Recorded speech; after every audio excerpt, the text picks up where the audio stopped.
Right, that's time to start now. So, hello everyone. My name is Tariq Ahmed, and I'll be your host today. And as always, it is an honor to welcome you to this highly important session on the Mandela Washington Fellowship for Young African Leaders. Now, our talk today is grouped into 5 different parts. As usual, we have a short talk from our coordinator, Dr. Budu, where he talked about how you could get involved with the Arewa Youth Mentorship Program.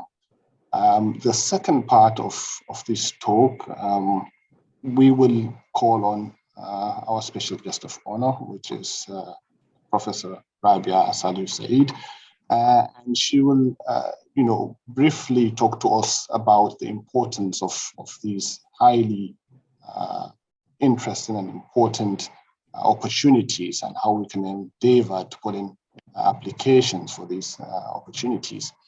We'll then listen to our first fellow in person of Dr. Usman Lawan for about an hour. Doctor requested for at least 2 hours, but we felt this is just the beginning of these discussions, and that always, we encourage these discussions to continue after the session. So hopefully an hour should be enough for today. We'll then listen to 2 discussants. We've arranged to have 2 discussants today in person of Dr. Mukhtar Maigamo, as well as Ms. Samira I. Modibo. So hopefully we'll hear a bit about their own experiences with regards to the Mandela Washington Fellowship. And then finally, we have our closing remarks. Well, usually we have a bit of Q&A, so I would advise to put in your questions into the chat.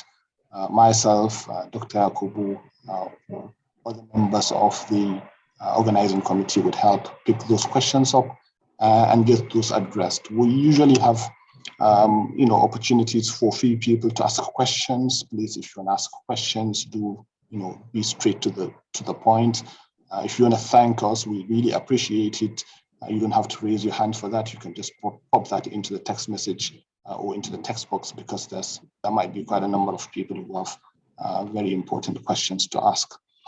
Right. So I think without further ado, call on Dr. Yakubu to give us a short few minutes talk on how we can actually get involved with the Arewa Youth Mentorship Program. This would be for the benefit of those who are joining for the first time. So Dr. Yakubu, I'll pass on the virtual mic over to you.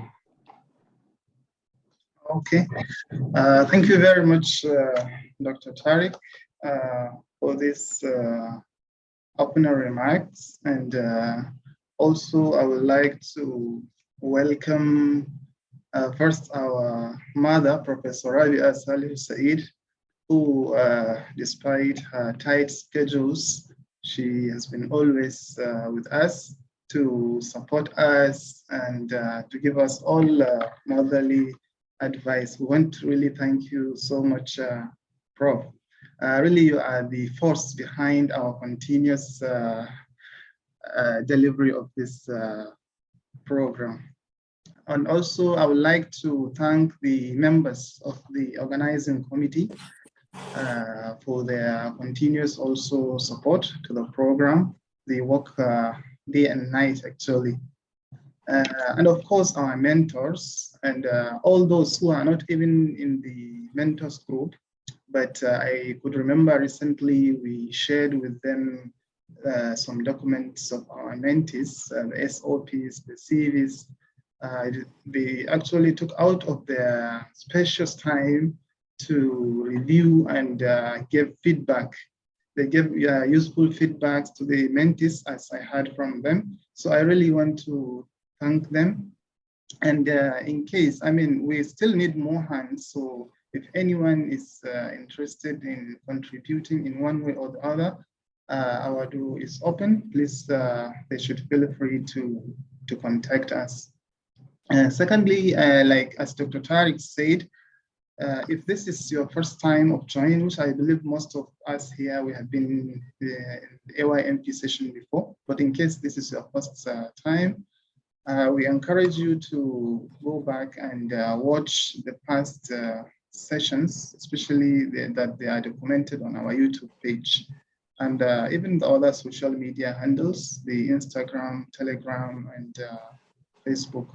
I will share the links now on the chat box. So if you, in case you don't have the links to join, you can use them to join. For today's session also, I would like to thank Dr. Usman Ali Lawan. I mean, he has been, he's no longer a guest on AYMP platform. He has been presenting, he has been adding value to really this program. So we would like to thank him. I mean, we can't thank him enough, really. So I hope this energy, this value that you're adding, that people will make good use of it, Dr. Usman Ali. And of course, our discussants, Dr. Mukhtar and Ms. Samira, for honoring our invitation. I will not take much of time since we have the learned fellows with us. Let me hand over the virtual mic back to Dr. Tariq for the commencement of the program. Thank you, Dr. Tariq. Thank you very much for that, and you've been quite right on time. Thank you. Right, so as you've mentioned, I think it's a very important session. We don't want to waste any much of your time. So straight on, I'll call on our special guest of honor. We've already mentioned that she's been the backbone of whatever it is that we're doing. Professor Rabia, as a lot of us know, she's a physicist, atmospheric physicist to say, who has done quite a lot of work motivating, especially the girls, so motivating vulnerable people or group within our communities. She's been a lecturer at the Bayero University, Kano for a few decades now. She started back in 1999. And she's currently a professor at the same institution. She's won a number of, or has had a number of achievements, which includes winning the Elsevier Foundation Awards for Early Career Women Scientists in the Developing World. That was back in 2015. And she was also featured in Nature, which is the International Weekly Journal of Science, as well as the BBC radio program. The CV of Professor, it's quite long. It's going to take a lot of time, me going through all her achievements. But at the end of the day, Prof has always been our mentor, and we really appreciate it, as Dr. Yakubu just mentioned.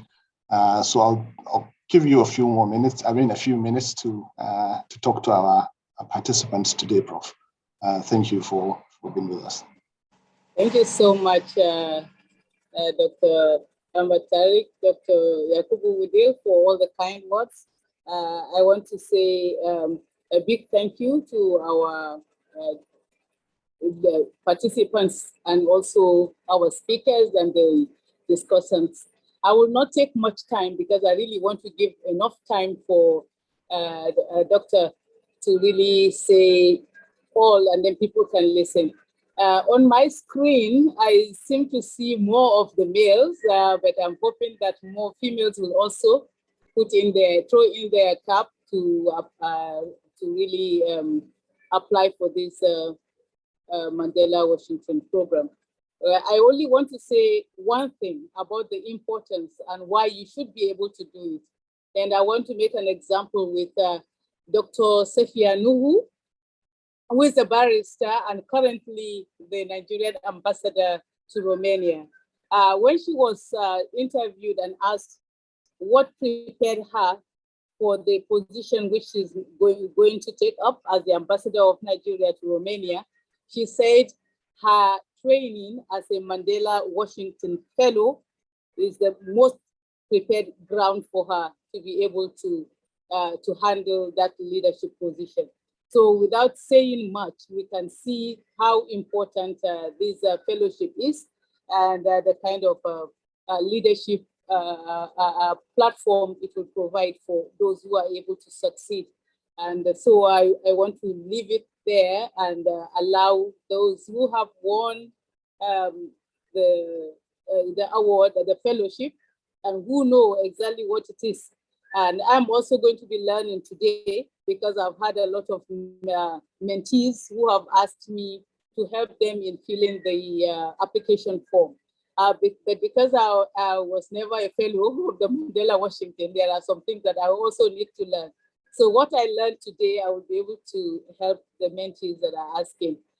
So this is quite a welcome development, and I really appreciate those who spared their time to be here, and also to really thank Dr. Ahmad Tariq for the wonderful moderation that you have been doing. Everyone have just been making their contributions. Please, all, you should note that this is just pro bono. We just spare our time to do this. And so it's really appreciated. And I welcome you, and I hope you will listen attentively. Wassalamu alaikum wa rahmatullahi ta'ala wa barakatuh. Thank you very much, Prof. Thank you once again for sparing time in your very busy life to participate in this and give us a few words of advice. As you've mentioned, this Mandela Washington Fellowship, it's really, really important. And usually I like to start these sessions with providing statistics of probably, how important, because always the numbers don't lie. But for today, as Prof mentioned, I'm not an expert in this. I'm not a fellow of this fellowship. So I'll straight on call on our first fellow, who's Dr. Usman Ali. Dr. Usman Ali Lawan has been with us some time ago, where he, presented wonderfully on some of the skills that in terms of farming, if I could remember. He is a licensed, in terms of introduction, he is a licensed business development service provider with over a decade of experience. He's the founder of the USAFA International Limited, a sustainable farming venture that does practice and promote climate smart agriculture. And through its commercial level contract farming system, those USAFA farms provide smallholder farmers with farm extension services, input credits, and also serves as aggregator that provides market link to more than 7,000 SHFs within the country. He has a wealth of experience, as I've mentioned, over 8 years experience providing practical training in agribusiness, small business development, and entrepreneurship related courses. Over 7 years experience developing, managing, as well as implementing farmer cooperative skills acquisition programs, livelihood and vocational skills training for government as well as the NGOs. And he's won a number of grants and had, an in-depth experience or fundraising experience totaling over $200,000, which is quite a lot of money. He's published a number of articles, as well as also presented in a number of conferences. Dr. Usman Lawan, thank you for sparing time as well be with us today. As I've mentioned earlier, you've requested for, I think, 2 hours, if I'm not mistaken.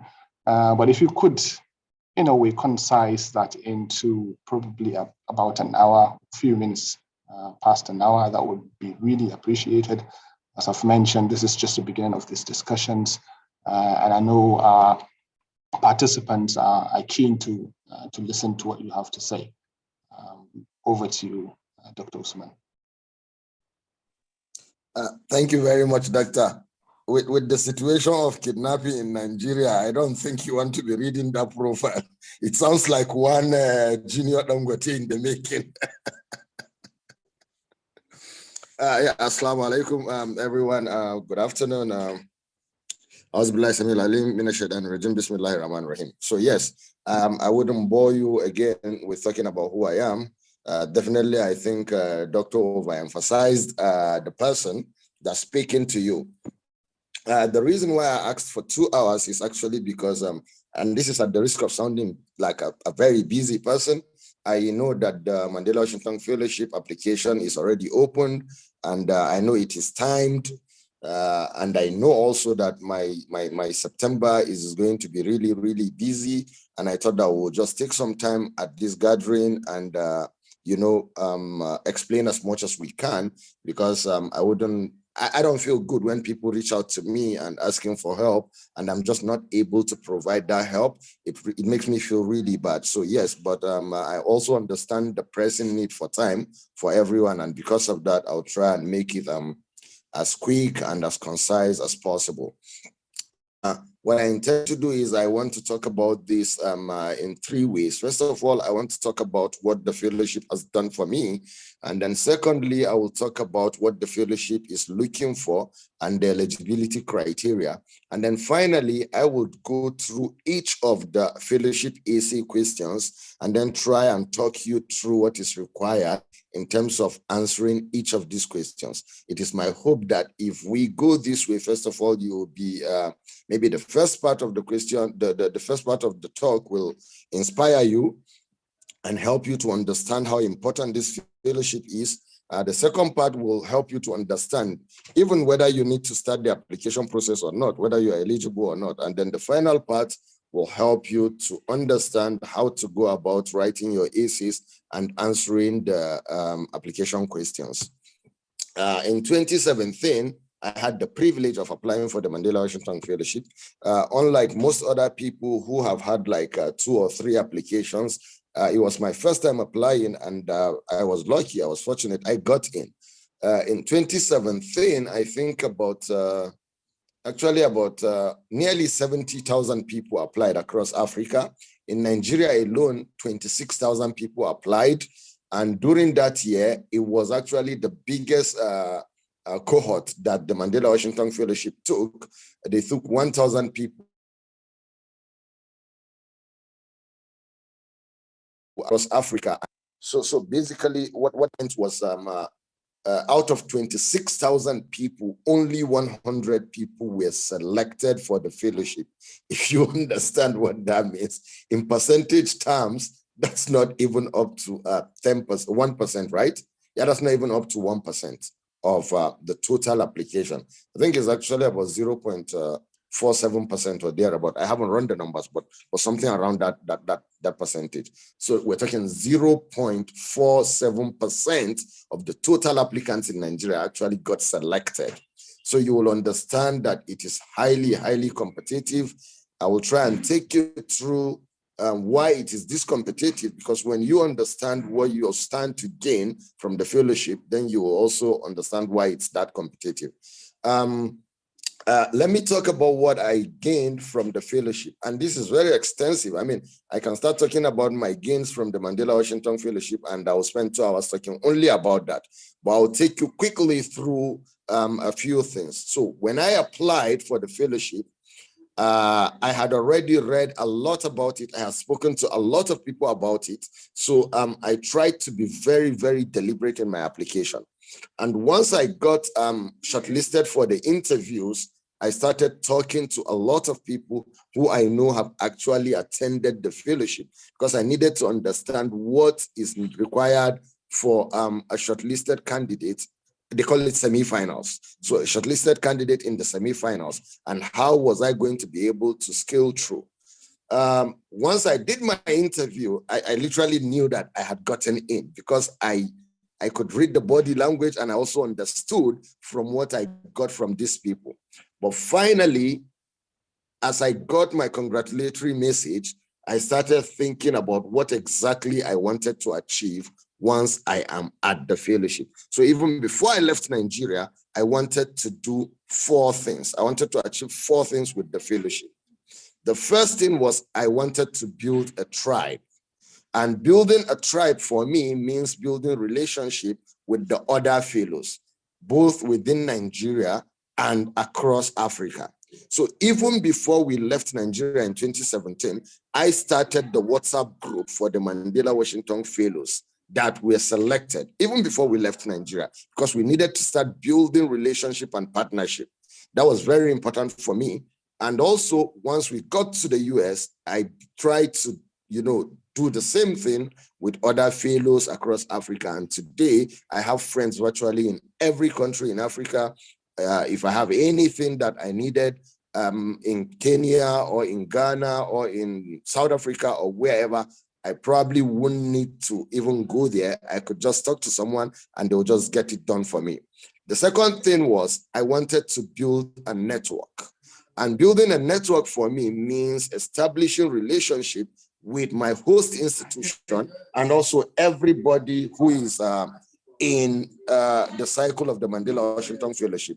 As I speak to you today, some of my board members are actually, as I speak to you right now, some of my board members, both at Usaifa and also the Farmer in Suit, are seasoned professionals, lecturers, Rotary Club members across the United States. And I am able to get that actually because of the Mandela Washington Fellowship. These are people that I can't even afford to pay for their services, but they're always very happy to talk to me.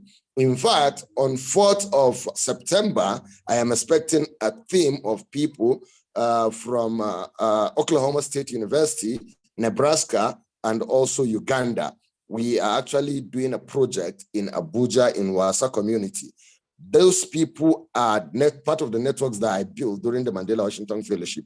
And now we're already bringing them to Nigeria to come and deliver projects here. And we're not paying. I mean, they actually contributed $67,000 to get that done. So you can never underestimate the value that the Mandela Washington Fellowship brings to you. Another thing is it actually gave me an opportunity for continuous personal development.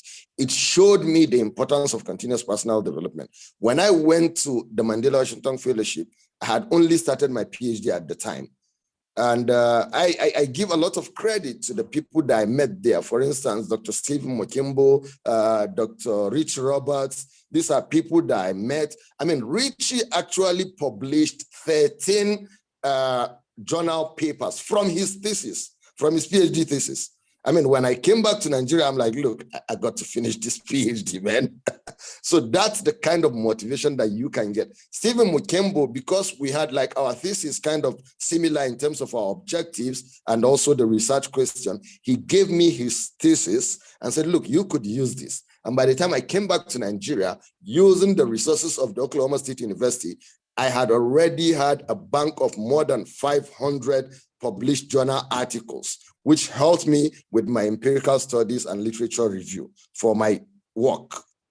And now that's, I mean, even if you're paying $12 or $15 for each journal paper to be able to access it. Now, I mean, the researchers and the scholars in this group understand what I'm talking about. Now we're talking about 500 journal articles that I didn't have to pay for. Now, if you monetize that, that's a lot of money, definitely. Finally, there is something that's called the USADF yearly small grants. I knew about it because I was in the entrepreneurship cohort. It was one of the things that I was going to do. Now, unfortunately, or fortunately, there is 300 people in the entrepreneurship cohorts during my time, but they were going to select only 25 people for the grant.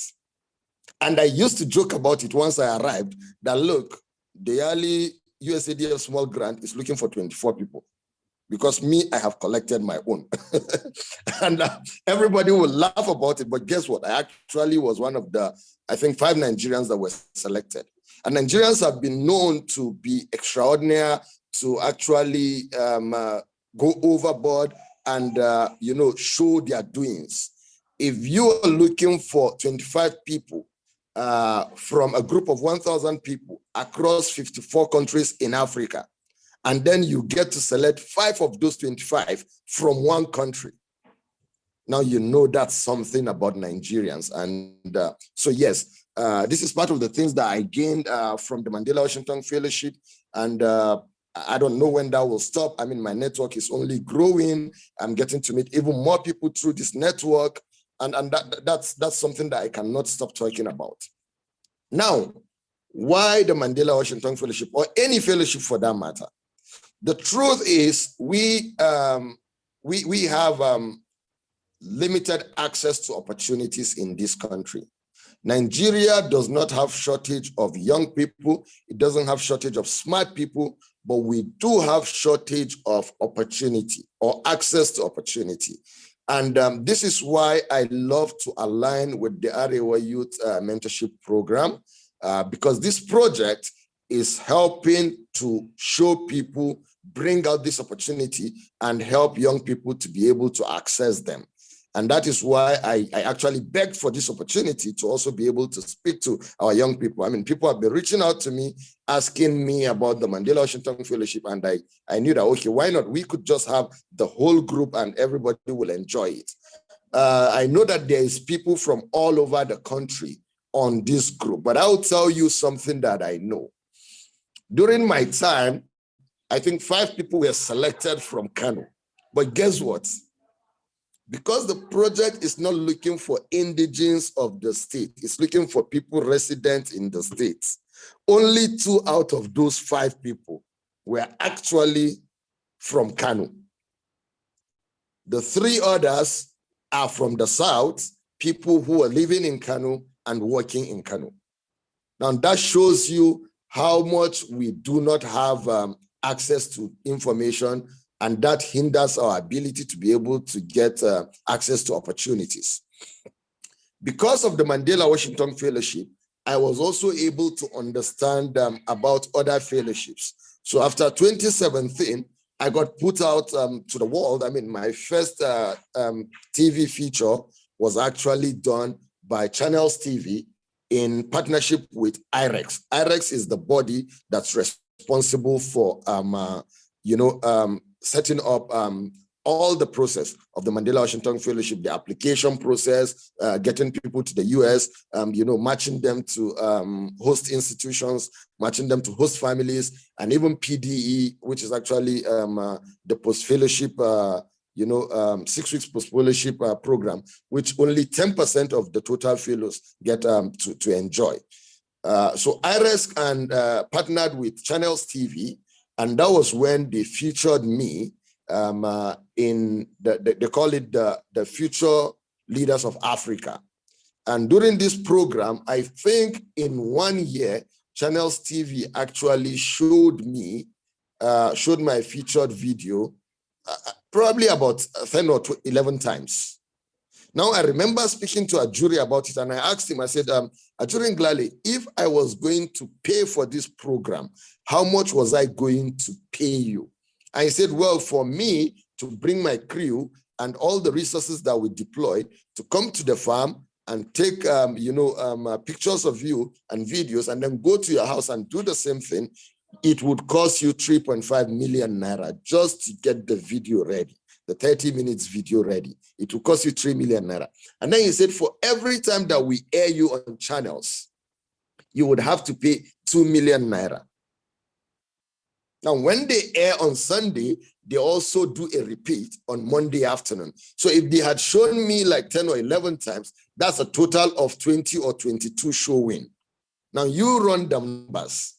2 million naira times 22 plus 2 million naira. That's how much value I got for free because I was a Mandela Washington Fellow. But it didn't stop there because that only started the journey. And that's how much the Mandela Washington Fellowship has changed my life. When I applied for the Aspen Voices Fellowship, which is actually a top-notch fellowship that takes only about 25 people from across the Global South. The Global South includes, Africa, South America, Southeast Asia, India, China, and they will take only 25 people from the thousands and thousands of applicants. And I remember when I reached for the first journey, like for the first engagement, which happened in South Africa, I remember calling the coordinator by the side and asking him, why did you select me? What am I even doing here amongst this group? Because this is a group of people, among the 25 of us, at least 18 of them went to Harvard. I mean, I went to ABU and then Nasarawa State University for my PhD. What am I doing in that cycle? And he said to me, well, the way you told your story and the other fellowships that you have attended, made me understand that, look, we needed you here. So stop getting all that, they call it, thinking like you haven't gotten there, like you're actually there, and this is you. This is what you should be doing. This is why fellowships are important. It helps you to gain access to, network. It helps you to gain access to resources. It helps you to build a tribe that you will continuously enjoy from and leverage on. Every time I go, like I'm a Mandela Washington Fellow, I am an Aspen New Voices Fellow, I am a Tony Elumelu entrepreneur. I mean, that opened doors for you. Really, it does. The way I wanted to do the last part of the conversation was that I wanted us to look at the application together. Unfortunately, my computer, for whatever reason, my camera is not working on the computer. What that means is that I am not able to share my screen from the computer. So for you to see my face, I actually had to use my phone for this call.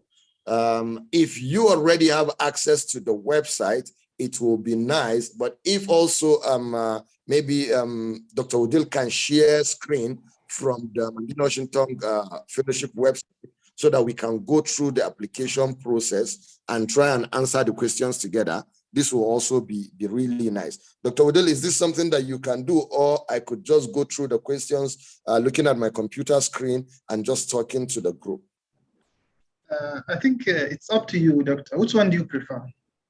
No, I think I would like them to see it, because visuals is really good when you speak to people. So if you can actually get the, let me send you the questions. I have it on WhatsApp, and then you can just share it. Will that work? I see. So you want us to share the questions, or you want us to share the website of the Mandela Washington? We will share the website at the end of the talk. Okay. But I wanted you to project the questions while I go through it. Okay, send them to my WhatsApp or any other means. It's done. It's there now. So if you have, you could just share this with on your screen, and then I can take my talk through it. That's actually the questions downloaded, so we can actually go through it. I think it's best if we do this, because I think that kind of will give a better value. But you can suggest. What do you think? Yeah. Okay. So now I'm sharing my screen. You'll see it maybe in 1 minute. So can you see it now? It's coming up. Yeah, great. So I hope that everyone else can see it as well. So the first part of the application is actually the general information. I am not going to waste a lot of time on that because I mean, it's just your personal details, your names, your date of birth, your country of citizenship. If you have any second citizenship, your country of birth, and if you have a passport, your current location and whatnot. So I mean, that's easy. I mean, we don't need to answer that.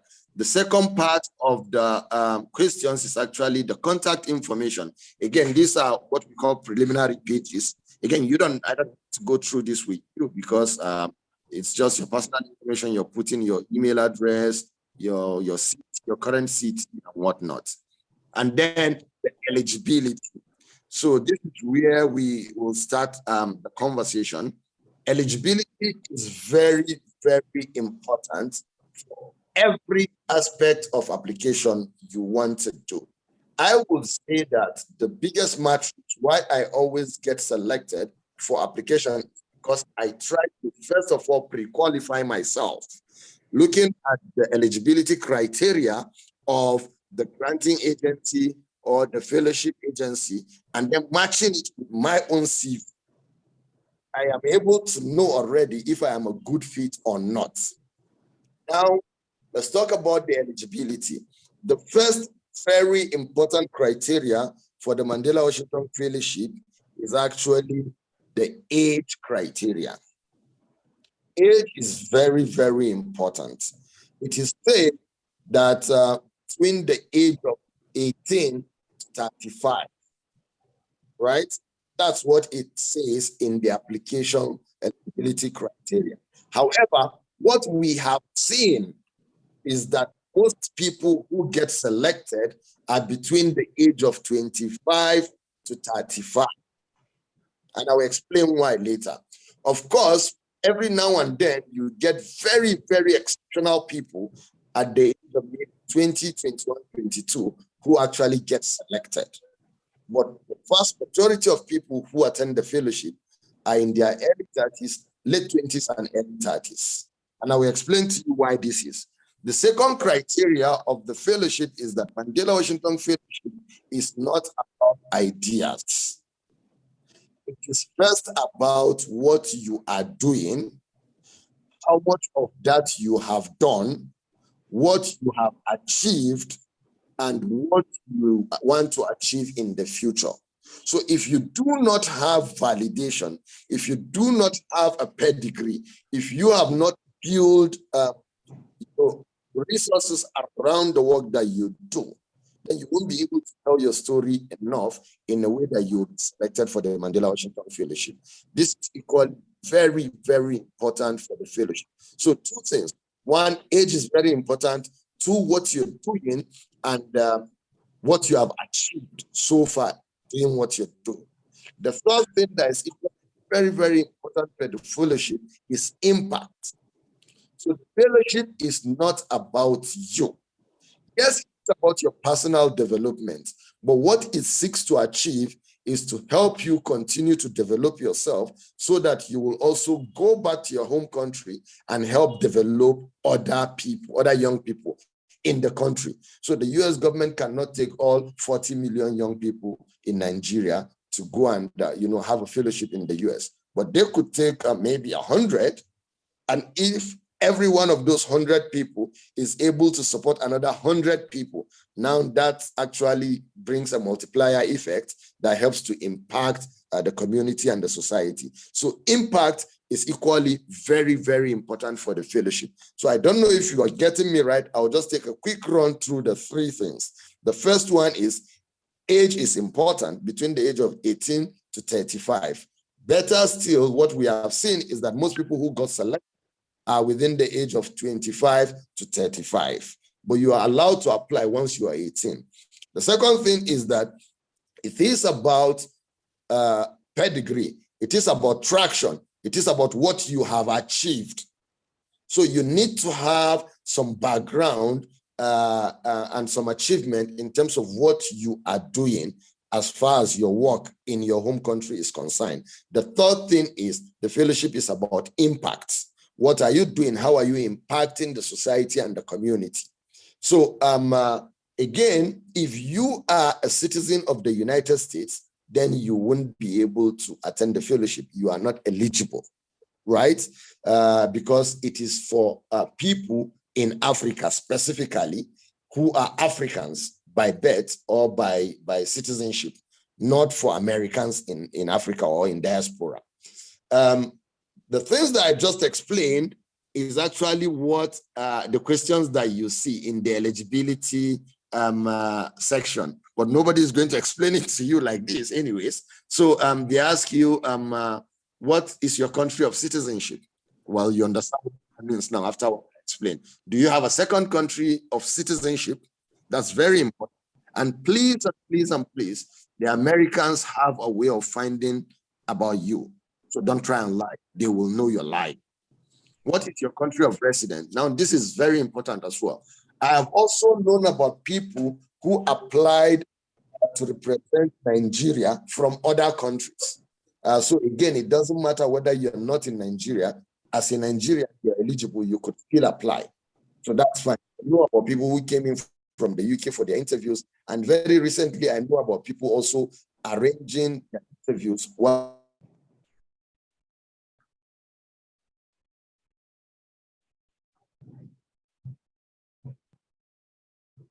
their country of residence. And then what is your date of birth as listed on your passport or other government issued identification? Now, this is very important because the date of birth is important for the fellowship. Now, are you a citizen of the US or a permanent resident? I have explained that as well. Are you or is any member of the immediate family, sibling, spouse ECC employed by the US government. Now, this is also important because there's conflict of interest. If you or your spouse or your sibling or any member of your family is employed by the US government, now that's another thing, because you cannot have a family member as part of the people who give approval for the fellowship, and then you are applying. So there's a lot of conflict of interest there.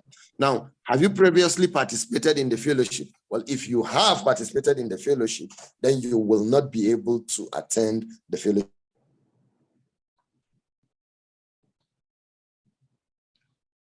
It's just a one-off thing.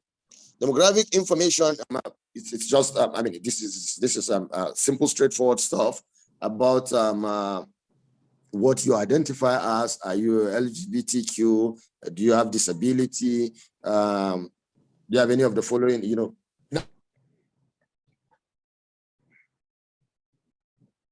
now I have to say, this might say nothing, but in truth, they actually pay attention to what they call diversity in terms of the application.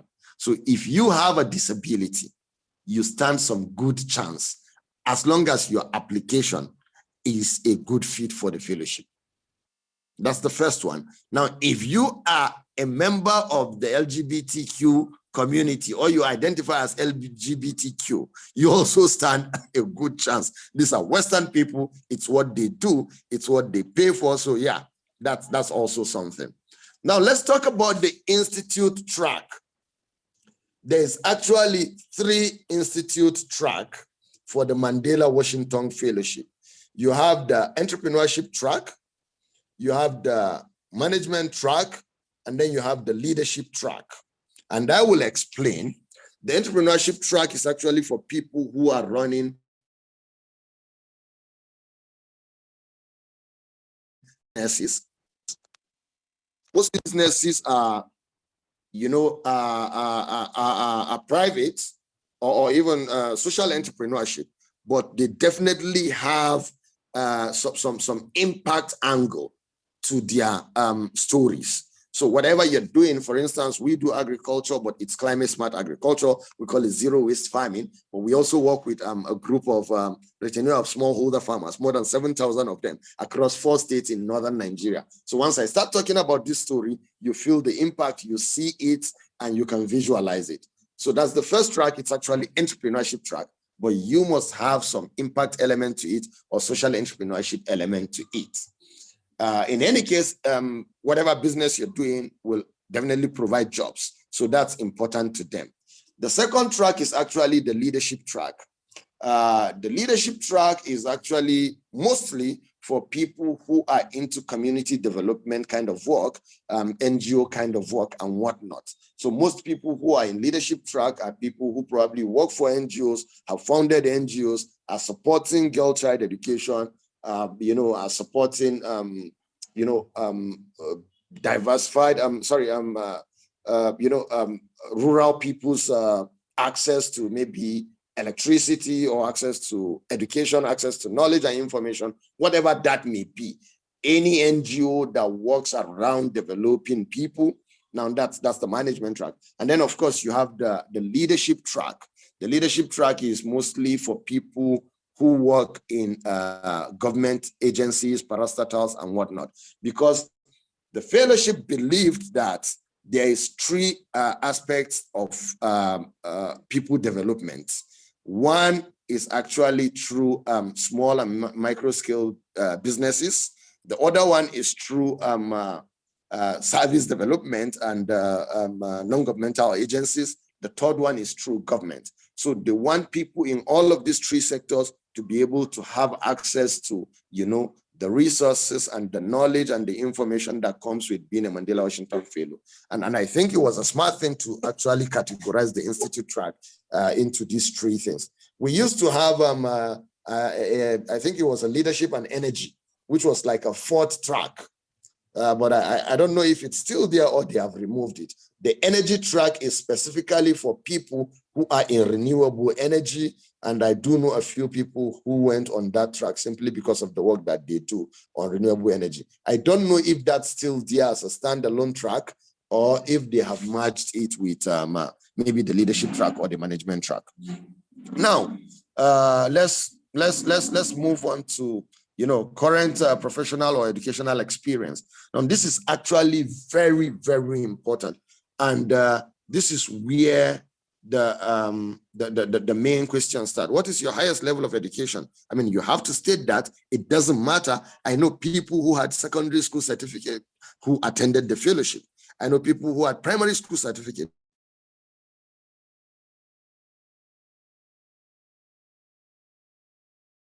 the fellowship. And I know people, it's not so much about educational level, it's so much about the impact, but it's important for them because they want to know. Now it says professional experience. Professional experience is select up to 5 sectors from the list below in which you have expertise and or interest. Doing so will help us better understand your professional area of focus. Now, because these fellows, the Mandela Washington Fellows, are actually sent to what they call land grant universities in the United States. Land grant universities are universities that were given land by the US government and said, look, we do not have money to establish you, but we are giving you, say, for instance, 100,000 acres. Go and use the land to develop yourself. So build a city within your environment, build a university, sell some of the land, build a city, and make it, not only an institution, but a community. So these land grant universities have a lot of history in the US communities. And because of that, the fellowship wants fellows to be able to enjoy not only from the knowledge of these institutions, but also to be able to tap from this rich history and all the other things that comes with the communities. So yes, now there is about 50 universities or maybe 40, sometimes 30 across the US that host fellows every year. IREX and the fellowship organization want to understand what is your professional history, what are the things that you do, what kind of expertise you have, because that helps them to know which institution to be able to send you to. So it is important that you actually list this. Are you currently, or were you ever an elected or appointed public government official? Again, this is important for them. They said this is not about politics, but sometimes it is actually. So they want to know what is your history and level of participation in politics. Have you traveled to the United States before, or do you have upcoming travel? This is also very important for them. I remember in 2017, we had people, about 5 out of the 1,000 fellows, about 5 people from across the universities actually ran away within the first 1 week of our arrival to the United States. In fact, 2 of them were caught in the border in Canada, trying to escape from the US to Canada. So they really need to know what level of experience you have. And please do not lie, they have a way of finding out. Now, English language, they want to know if English is your native language or if Portuguese is your native language or whatever is your native language, so that they will understand your level of English proficiency, and then they will be able to help with that. So I will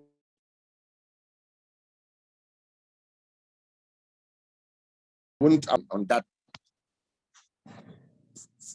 Now the personal statements. Doctor, can you guys hear me? Yes, we can. We can. Yes, we can. Yes. Because I got a call coming in and disrupting my. Okay, yeah. I need to be sure. Now, the personal statement. This is where the whole application actually matters, right? So you see these 5 or 6 questions. These 6 questions, that's where the real application is. And I'm going to spend the next maybe 20 minutes because I am aware, doctor said I should do 1 hour, and I took over at about 20 minutes after 2. So I was timing myself to finish at 20 minutes after 3. So I'll try and get that done within this time. Now, provide an overview of your major professional accomplishments from the past year, as well as your long-term goals and aspirations. What motivates you to work in the field that you do? And this is very, very important, but tricky. But I need you to understand, there is 4 questions in this one question. The first thing is it wants you to talk about your professional accomplishments from the past years. So it wants you to talk about the past, but your professional life. Then what is your long-term goals? And now what motivates you to do the work that you do? So for instance, I will give you 2 examples to answer this question. So if you are a university lecturer, you could say, oh, what your professional accomplishments. You could talk about the journal, the journals that the articles that you have published in reputable journals, right? That's a huge accomplishment for a scholar, for someone who is growing to become a professor. So you can talk about those accomplishments. Now, what are your long-term aspirations? You can also talk about, what you want to achieve in terms of your teaching, in terms of your research. And I am sure Professor Rabia would be able to give a lot of examples in terms of long-term aspirations, because I saw her in Australia and I was like, gosh, alhamdulillah, like, right? So, and I am sure that dream of Australia started from way back, probably in 1999, but they wouldn't know because they were not there. But you must nurse that ambition. So they want you to be able to clearly talk about what you have achieved, what you intend to achieve in the future, and then why are you doing it? So for instance, I will make it like a quick sentence. And remember, there's always a word count. In any case, if you pass the word count, it won't allow you to submit. So you must say everything that you want to say in a very concise manner that fits the word count. So for instance, you can talk about, oh, I have published a journal article on XYZ journal, and this is the research thesis of my article, and this is how many views I have gotten on that article, and this is how many citations I have received from that article. Now, these are clear-cut, achievements, professionally speaking, as a lecturer or as a university professor. Then you can talk about your long-term aspiration. So if you're in sciences, you can talk about how you want to build capacity for young girls in STEM, because STEM education has actually not received the kind of attention that it requires in Nigeria, and you can go on about that.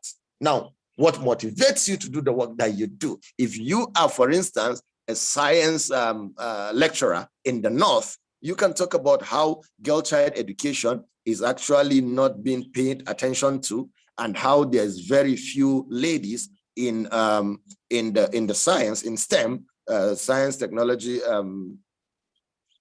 engineering, and maths. And then you can talk about how you know that you being there will motivate other women to be able to be there. But not only by citing you, you could also help with, inspiring them by way of talking to them and mentoring them and blah, blah, blah. Now, that's one example. Another example that I would give you is with myself. So I could talk about, what is my major accomplishments? We have successfully built the zero waste agricultural system. We literally started from scratch with only 350 poultry beds. Today, we have built an integrated farm that practice climate smart agriculture, but we also work with a network of 7,250 smallholder farmers across 4 states in northern Nigeria, where we provide these smallholder farmers with farm extension service support, input credit, and also link to market for their produce. Now, I have spoken about it. Now, what is my long-term aspiration? Well, I want to see this model grow not only across 4 states in Nigeria, but across the 36 states and also beyond Africa. The reason is because I know that there's a lot of smallholder farmers who actually need help and support. In Nigeria alone, we have more than 60 million smallholder farmers. And I would want to actually duplicate this model and see other people pick it so that they are able to, expand the mission and the vision and the values. Now, what motivates me? I will talk about my grandfather. He was a smallholder farmer in Kura, and I used to know how he didn't know what to do with his tomato, and he would usually dry it on the sun. And more than 20 years after his death, even today, people along Kura and other adjoining communities around there still actually spread their tomato on the sand. And this motivates me because I want to be able to find ways that I will change this practice through, my work and also the resources that I will be able to get. If you were reading this, you will select me, right? So that is the kind of, that's how they want you to answer the questions. And the second question is, based on your understanding of your preferred institute track of study, what skills and knowledge do you hope to gain from the fellowship that you will not be able to develop through other opportunities? And this is very tricky. How will you use those skills and that knowledge to enhance your ability in your community within the next 3 to 5 years? This is very, very important. Again, there is 2 questions here. The first question is asking you, what skills and knowledge will you gain?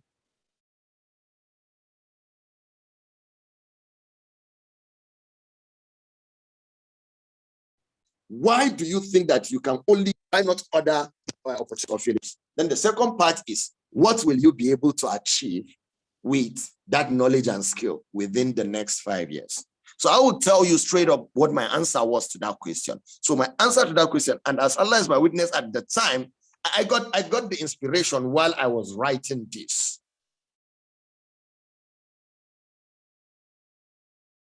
No. So at the time, I wanted to build an innovative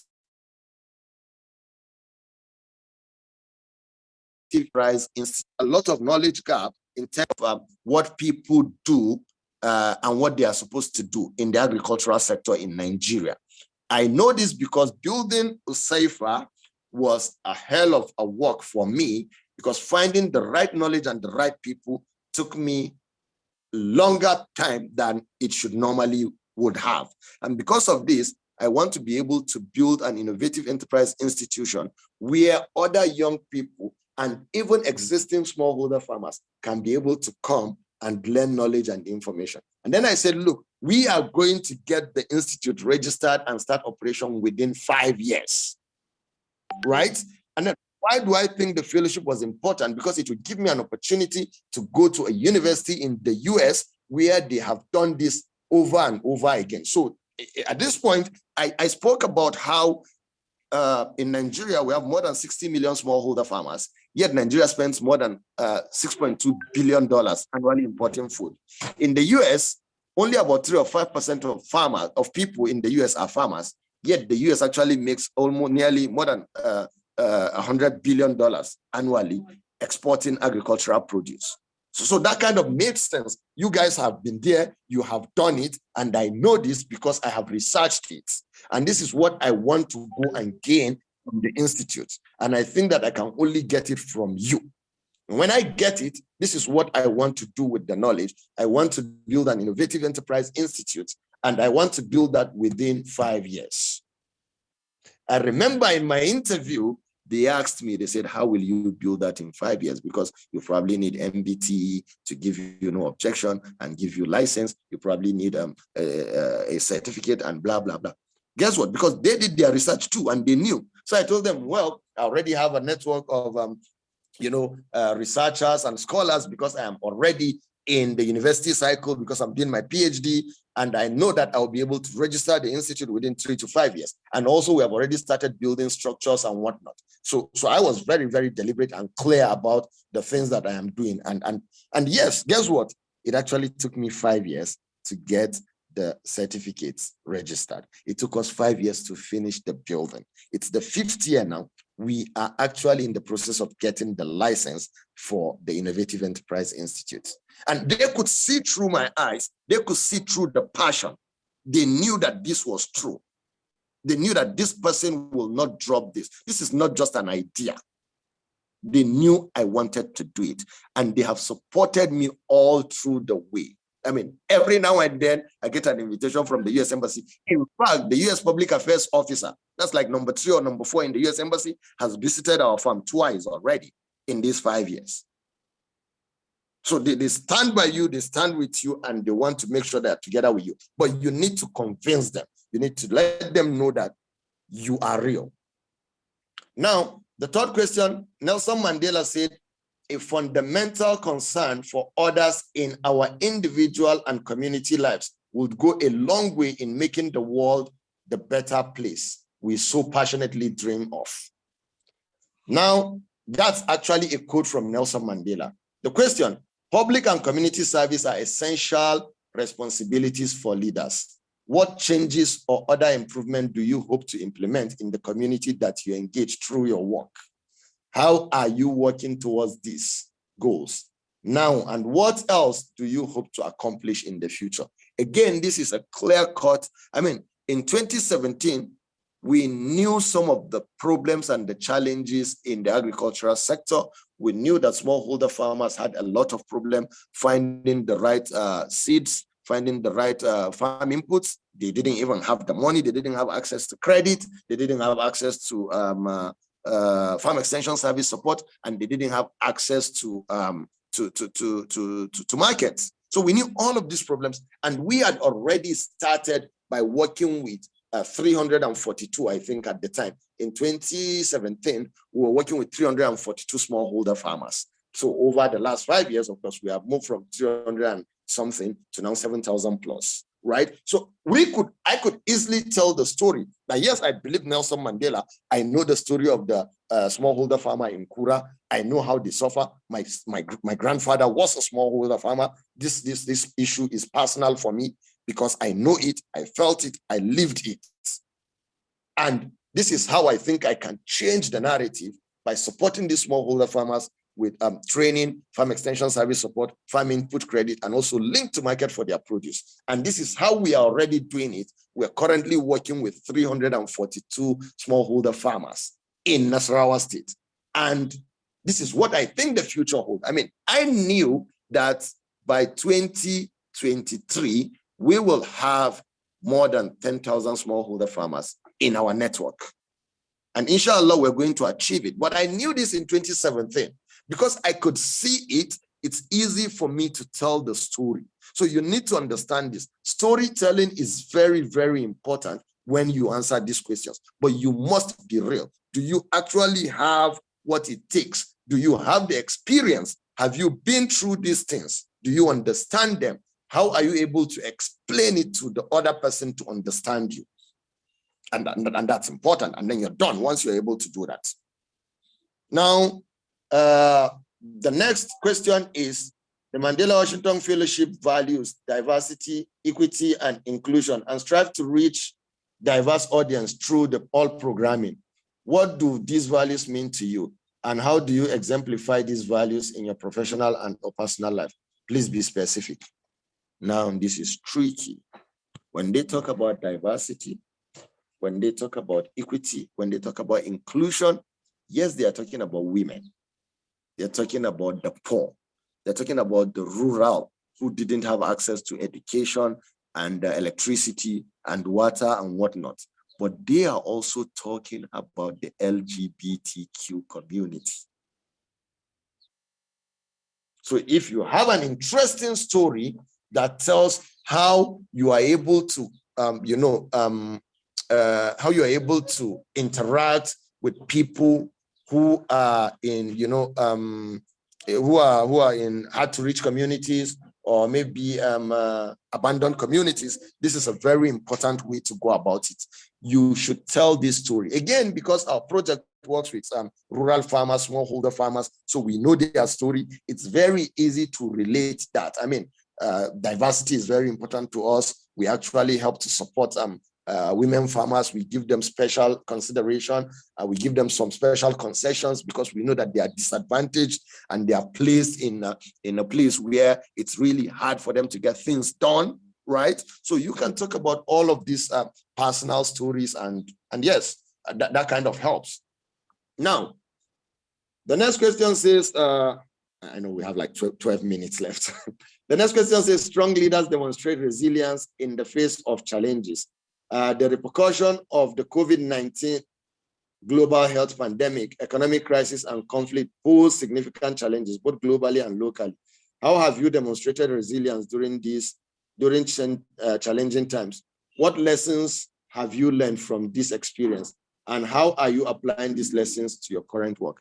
So again, it's tricky. They are not asking you how you have actually been able to wither out during the COVID-19. No, that was just an example. They're trying to make the question simple and straightforward for you. So yes, if you've had an experience that got you in difficult situation because of the COVID pandemic, then that's really, really nice. You can tell that story. Everybody wants a background story about COVID-19, especially right now.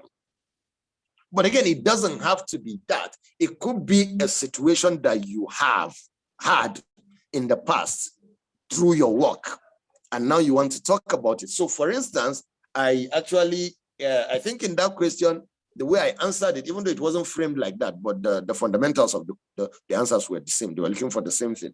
So what I did was, there was a situation we had where we had, I think it was in 2014 or 2015. It was in 2015.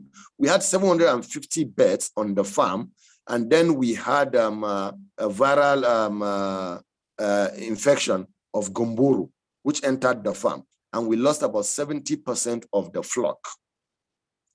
Now that's trying if you have 750 birds and you lost about 500 or more of them, especially if you are a young person who starts a small farm. Now that, I don't think anything could be more trying or challenging, especially during that time and where we was.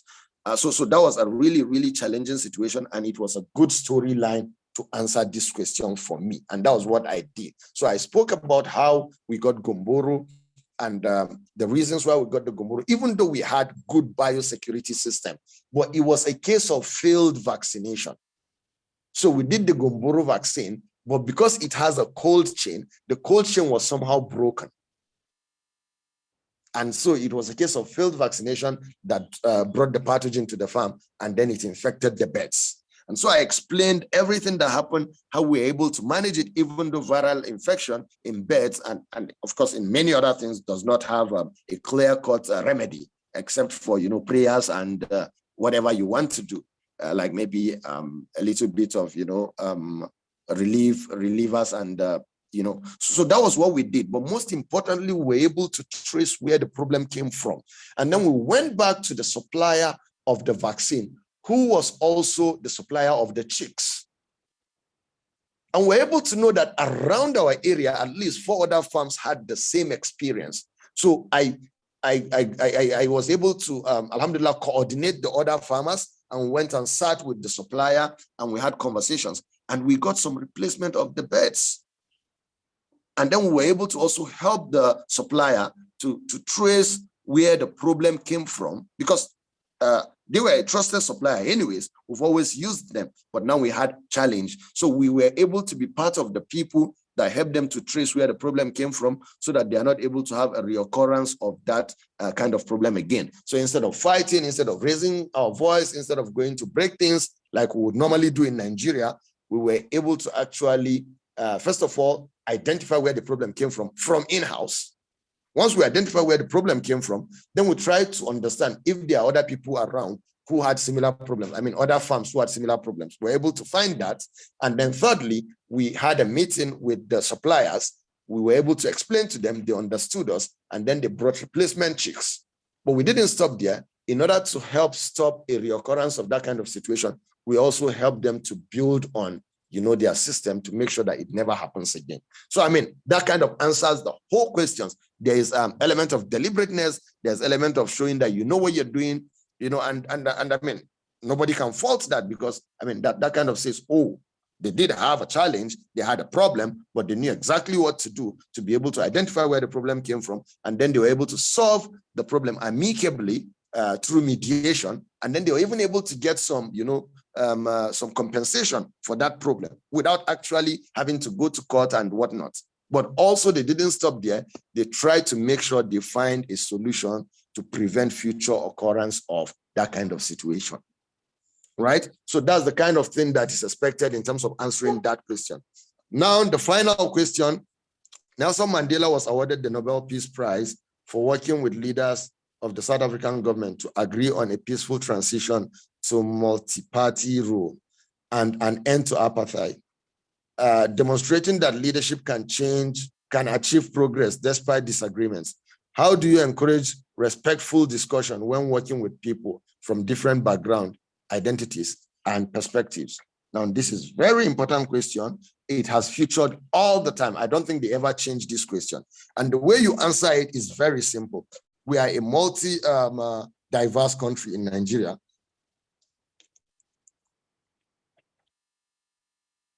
Forgive me, excuse me. We're a multi-diverse country here in Nigeria. There is nobody who is doing some professional work that has not had to deal with somebody from another tribe, somebody from another religion, or even somebody from a different kind of thinking, orientation, and whatnot. Now, this is the kind of answer that they are looking for. They want you to be able to explain how something has happened. So I'll give you a simple example. What I did with that is, there was a time, I think it was in 2000 and I think it was 2001. Was it 2001 when we had the Kano crisis, the Kano religious crisis? I think it was 2001. And I was in Kano at the time. I was living in Brigade. And this was the answer I gave. So in the evening, some people came and they sat right where, like, I mean, my room, Shagu, I mean, where the door is outside. So like I have a room, but my door is outside. So I enter my room from the outside, not from inside the house. Because at the time, I mean, I was already grown, quote unquote. I was doing IJMB at the time. And they sat there. Usually people will come and sit around because, you know, they want to have conversations and blah, blah, blah. So they sat there and they were discussing how they wanted to burn down a house. And their reason was simple. Most of the people in the house were actually Christians, but they were not doing that because the people were Christians. It was because they wanted to loot the house. But they now have an opportunity because there was a crisis in Kano and they could pin that on the crisis. I mean, my grandfather is a well-known person, so I knew that, and I knew all of them. And I mean, even at the time, I was already doing my A-levels, which is IJMB, and all of them actually never went to school in any case. So I confronted them. I told them, you know what I am going to do? I have heard everything you have said.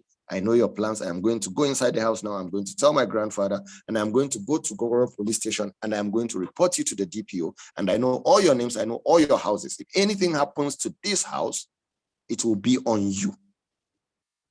Because I have heard you talked about it. And guess what? That plan died. So for me, this was a personal experience, but it was a good way to tell my story to answer this question. Again, remember, it could be something that have happened like 10 years ago. It's better for you to talk about it than to say a lie, right? So make sure what you're talking about is actually a real issue that happened, a real story, something that actually transpired. Because I will explain that to you now. So I will not treat the optional professional development experience question because one, it is optional. Two, only about 10% of all the fellows get selected for that. Three, if you're able to understand everything that we already discussed, then answering the PDE question will not be a problem for you, right? So I will not treat that, but I will explain something to you. Why I keep emphasizing that you must tell a real story and it has to be your experience. There is two things. The first one is if you lie, they are able to know. They are able to see through you. The second thing is, please and please, when you file in your application, remember to save a copy. Remember to save a copy before you submit it. The reason is because when you go to the interview, they are going to ask you the same questions using different words. But if you understand these questions, you will definitely see, you know, the questions coming out of what they are saying. Well, let me shock you. They are not expecting you to give them a new story. They want you to state exactly what you said in your application. So if you wrote your application and you are able to be selected for interview and you go for the interview and they ask you the questions and you told a different story, you automatically will not get selected. Because one, they are confused. They are thinking, oh, maybe he or she didn't write the application anyways. Maybe someone wrote it for them. Or maybe, oh, that story was a lie just to get us to select them for the interview. So now we're not giving them that. So it's very important. 90% of everything you're going to say in the interview has to be what you actually already wrote in your application. So remember to save a copy. And once you're shortlisted for interviews, remember to go through those questions again and your answers. Refresh your memory. Do not memorize anything. Do not cram anything. You don't have to do that. Tell your story from your heart. They really want to see your passion. The thing about this kind of thing is there's a lot of nervousness that happens. You become nervous. But what I also found is that when I am nervous, my passion kills the nervousness. Because what I am talking about comes from my heart, and it is real and it is true. Before you know it, all of that sweaty palms is gone away. And now I am talking and sweating from my face, and you can just feel me because I am actually speaking from my heart and I am speaking my truth. Yeah. So basically that's about it. So I will not answer the PDE questions. I will leave that to people who want to apply for the PDE, because we have actually finished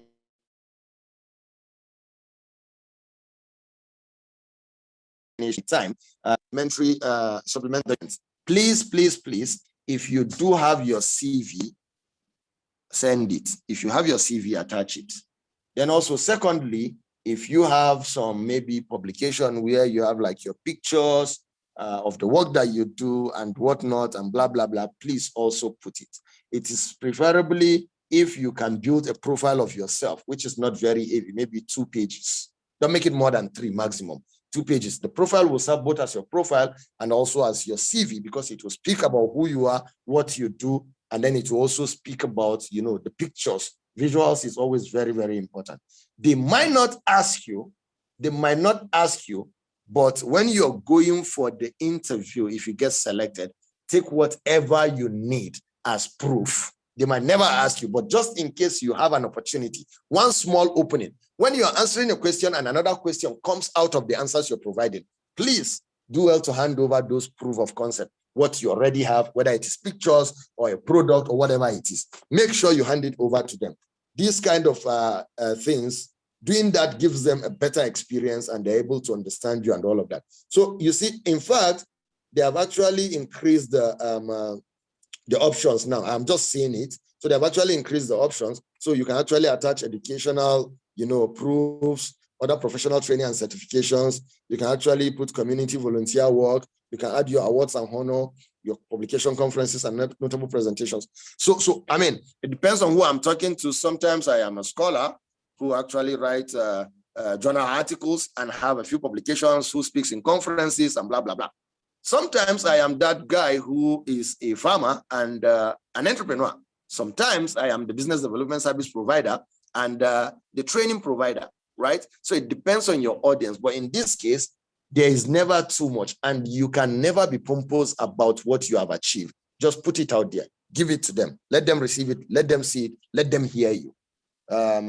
So this is going to be the end of my talk. If you have a few questions, then I'll be willing to, inshallah, if I have the opportunity to answer. Also, of course, Samira is here.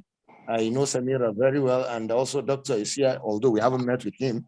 So they are going to be giving you even more information. I am giving you outdated information from 2017. They were actually more recent fellows, so they have a lot also to share.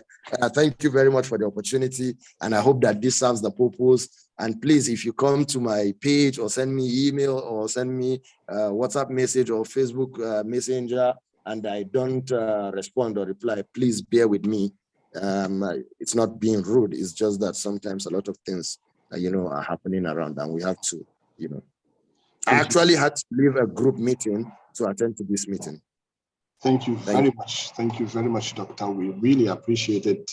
How much you've been so much in depth into this application process and really going through the questions. I think it has helped a lot. And you've mentioned a number of important key issues. You've talked about, people really identifying the set of skills that they're, interested in gaining from these scholarships. In your own case, you've talked about, your willingness to build a tribe, first of all, and then, of course, to build networks, build contacts. At the end of the day, you're, going to be meeting with people from around the world. So that's a key point that you've mentioned. You've also talked about the ability to continue your CPD and also the scholarship, the yearly scholarship, as well as other resources. You've talked about a number of, so you've told us a number of stories from your experiences. What I can summarize from your talk in general with regards to answering the questions is to first of all break those questions into smaller chunks, into smaller fragments, and really understand, what is the question that these that has been asked. That way you could dive into your pool of experiences and identify stories which you feel would answer those questions. And you've talked about really being honest, never ever lie because they see through you. And also, as I've mentioned, identifying those very mind-catching, mind-grabbing stories for which, just like when we're listening to you, some of these stories we really want to hear what happened after that. So I think these are very key, very important suggestions that you've discussed with us. So we really appreciate it. And hopefully you would be here by the end of, towards the end of the session where we'll have a few questions. I'm very sure there's a number of questions from our participants, and hopefully you'd get a chance to answer some of those questions. As you've mentioned, we have two other discussants today. We have Dr. Mukhtar Maigamo and Ms. Samira Isa Modibo. Dr. Udul, can you confirm if Ms. Samira is here? I think I'll give Ms. Samira a few minutes.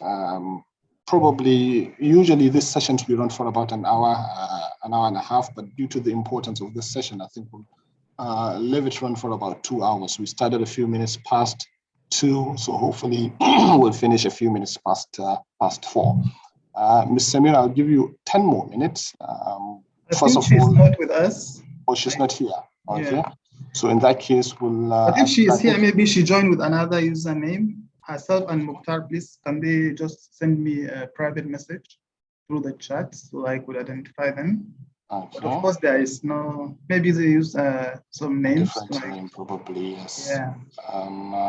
Dr. Mukhtar, also, you haven't identified him from the list. Yeah. Right. So, Ms. Samira and Dr. Mukhtar, if you could please. So, how would they be able to comment or? No, they will be able to send a chat. So okay. If you could please do that, so that we, will hear your part of the experiences. We've had a lot from. I think before that, we can go to the Q&A before we are able to. Right. Okay. So I can see. I think there are a few charts. Right. Well, what we have here. I know you don't need a passport. Have you picked up any question from the chat, Dr. Akubu?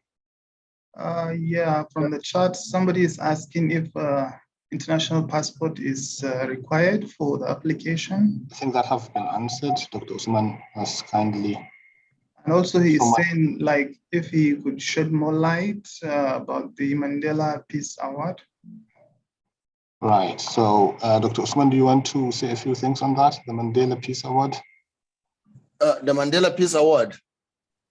Yeah. Is it part of the Mandela Washington Fellowship? I'm not sure that. Yeah, okay. Right. I think we can see a few hands being raised. I'll call on Yakubu Aminu. As I've mentioned earlier, please, we really appreciate the thanks that we get. But if you have a question, then please do use the raise hand option. If you want to thank us, you're always happy to use the text box option. That way we could get a number of questions being asked. So, Yakubu Aminu, could you unmute yourself and ask your question, please? Again, if Miss Dr. Mukhtar or Miss Samira is here, please, if you could just send a message that we could identify you. Thank you. Assalamu alaikum. Alaikum salam. Can you hear me, sir? Yes, we can. Thank you very much for this wonderful presentation. And I have a quick question to ask Dr. Usman. As an undergraduate student, how can I package myself for this application, this fellowship, the Mandela Fellowship, as he always put emphasis about profession and other sector. As an undergraduate student, without how much experience a lot of, with regard to this oil, they have been saying achievement, academic achievement, and so on. So how can I package myself to see that I get the other opportunity? Right. I think. Well, I'll let Dr. Do answer your question. But when we do have these experiences, we have these stories. It's just we really going back into, as I've mentioned earlier, these pool of experiences that we had and really identify those key stories which we feel would answer those questions. But nonetheless, I think I'm not in the best position to answer your question. Probably I'll ask Doctor if you have one or two things to add in addition to what you've already mentioned. Assalamu alaikum. So yes, Doctor, you're very correct. We usually would have these experiences. We just don't pay attention to them. That's why storytelling is very, very important. We are not able to curate our stories properly, and sometimes because of who we are. And no, I wanted to apologize, but I won't. There's no apology. The North, we have been actually trained to be very timid people. So no apologies. I wanted to say I'm sorry, but I'm not. We have been trained to be very timid people. We are always ashamed. We are humble. Our humility level moves away from being humble to become timid. And that even stops us from being ambitious because we easily misunderstand ambition for arrogance. So these are real cultural issues that we need to understand, that you can actually be ambitious and still be humble, that you can actually tell your story with zero shame and not being arrogant. It's just who you are. So if we have this attitudinal change, then we'll begin to curate our stories. Also, I have seen a lot of people, which most of the experiences they have is either personal or volunteering experience. So these are people who have volunteered to do some work. For instance, if you're in the UK, there is a lot of volunteering work that you can do. I tell you what, even if what you just do is sweeping the mosque and gathering the kettles and whatnot, if I curate that story for you, it's an impact story. You're supporting it's how you present it. Yes, it's how you present it. So we need to understand this. We need to begin to look at ourselves. And like you say, sir, go back to our stories, look at the things that we have done or achieved that actually impact on us. You know, a lot of the times, even just supporting the family, for an American, that's a lot of work. That's an impact on the community because they don't know that, right?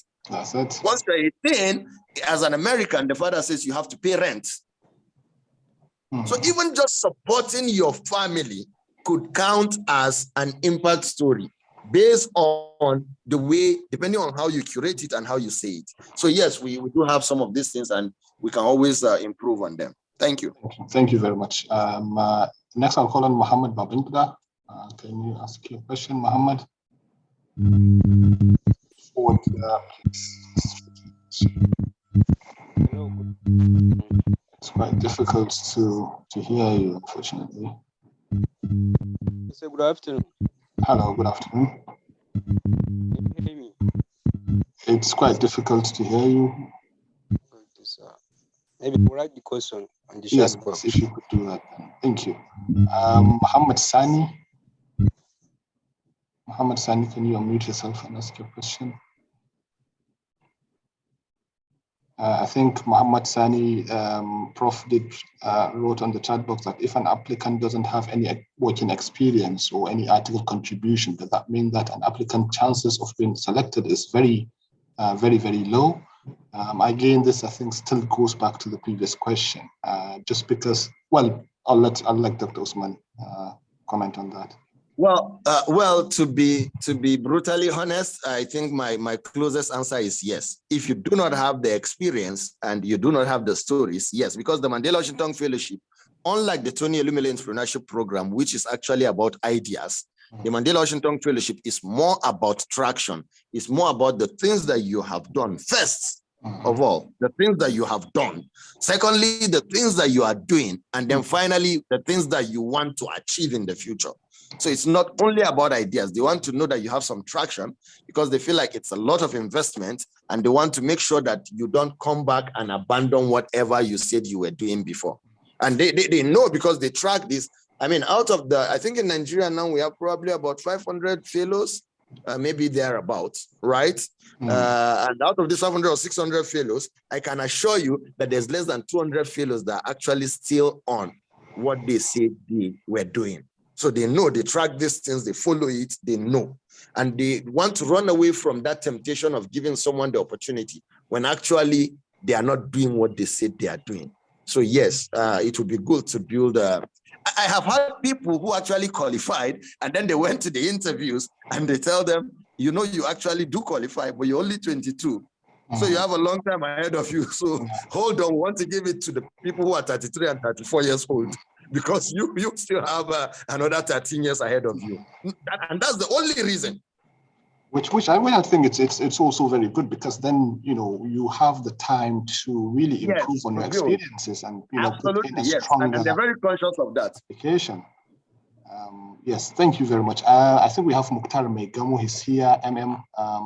Dr. Udil, can you see him now? If you can see Mukhtar. Okay. What's the spelling of his name?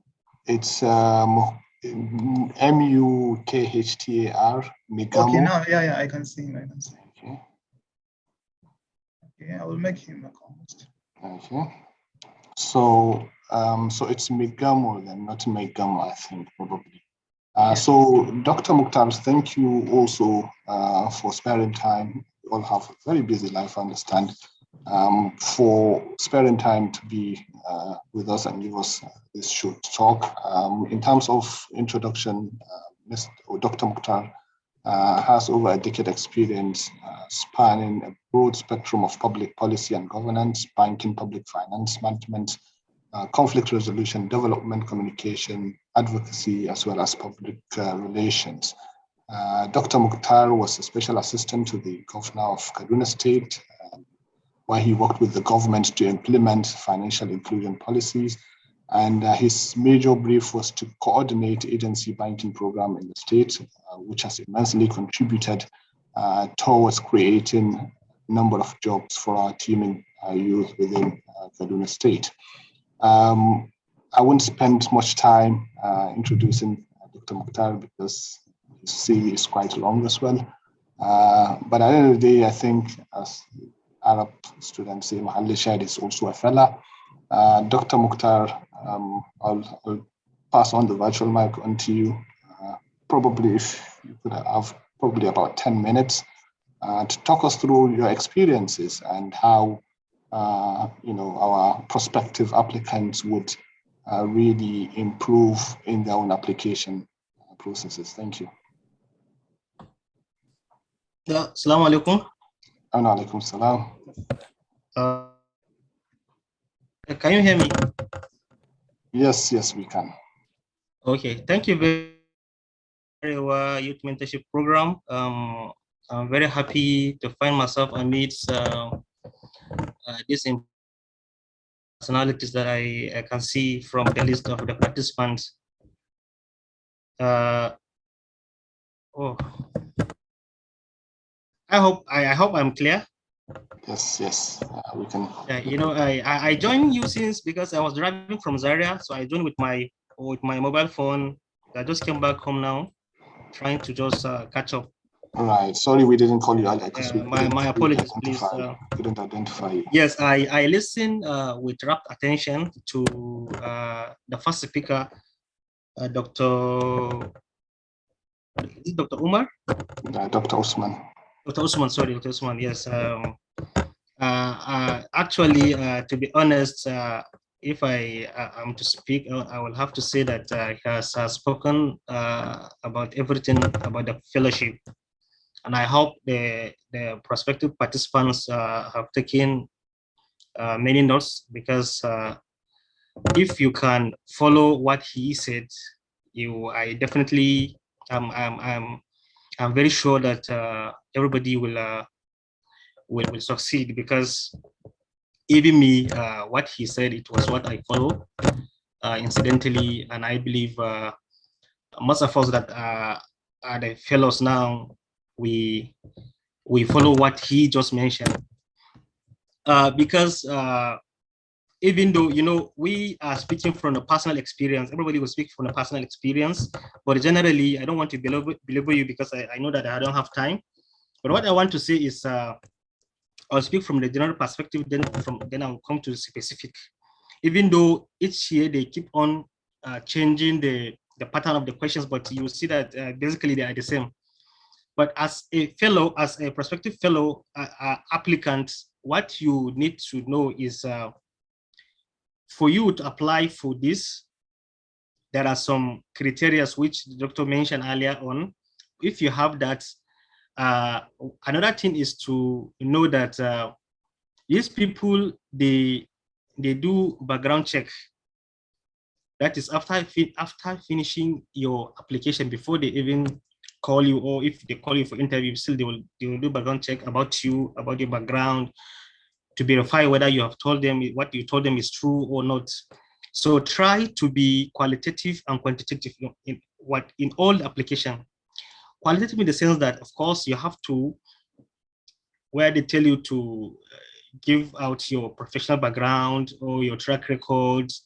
So when you are telling them, you have to be specific, and what you tell them, they have to be able to measure it. When you say that you build like 10 secondary schools, yeah, they have to see it, they have to measure it. And when you say that you in the schools you build, there are like 10 doctors, 5, I'm just giving an example, 10 doctors, 5 doctors. There's something that they have to measure it, they have to quantify it. So you have to try to apply what you call SMART. Whatever you say, it must be specific, measurable, you know, and time-based. So and again, when, like, during our time, let me just try to see the questions they ask us.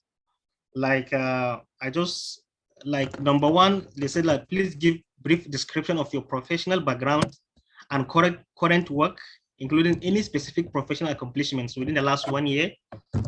You are given like 150 words space to do that. So what I'm saying here is, what has been your background? What has been your professional background? Yeah, of course, it's not about your certificates or about your titles or award you have gotten. And even if it's award you got, that award should be tied to what you do. It's about impact, not about what you should do, no, about impact. How much have you done in a specific area of your specialization, what you want to do? Like me, if I did the public management, public track leadership management. So, and I'm a specialist in public policy. So what I did was within the purview of my profession.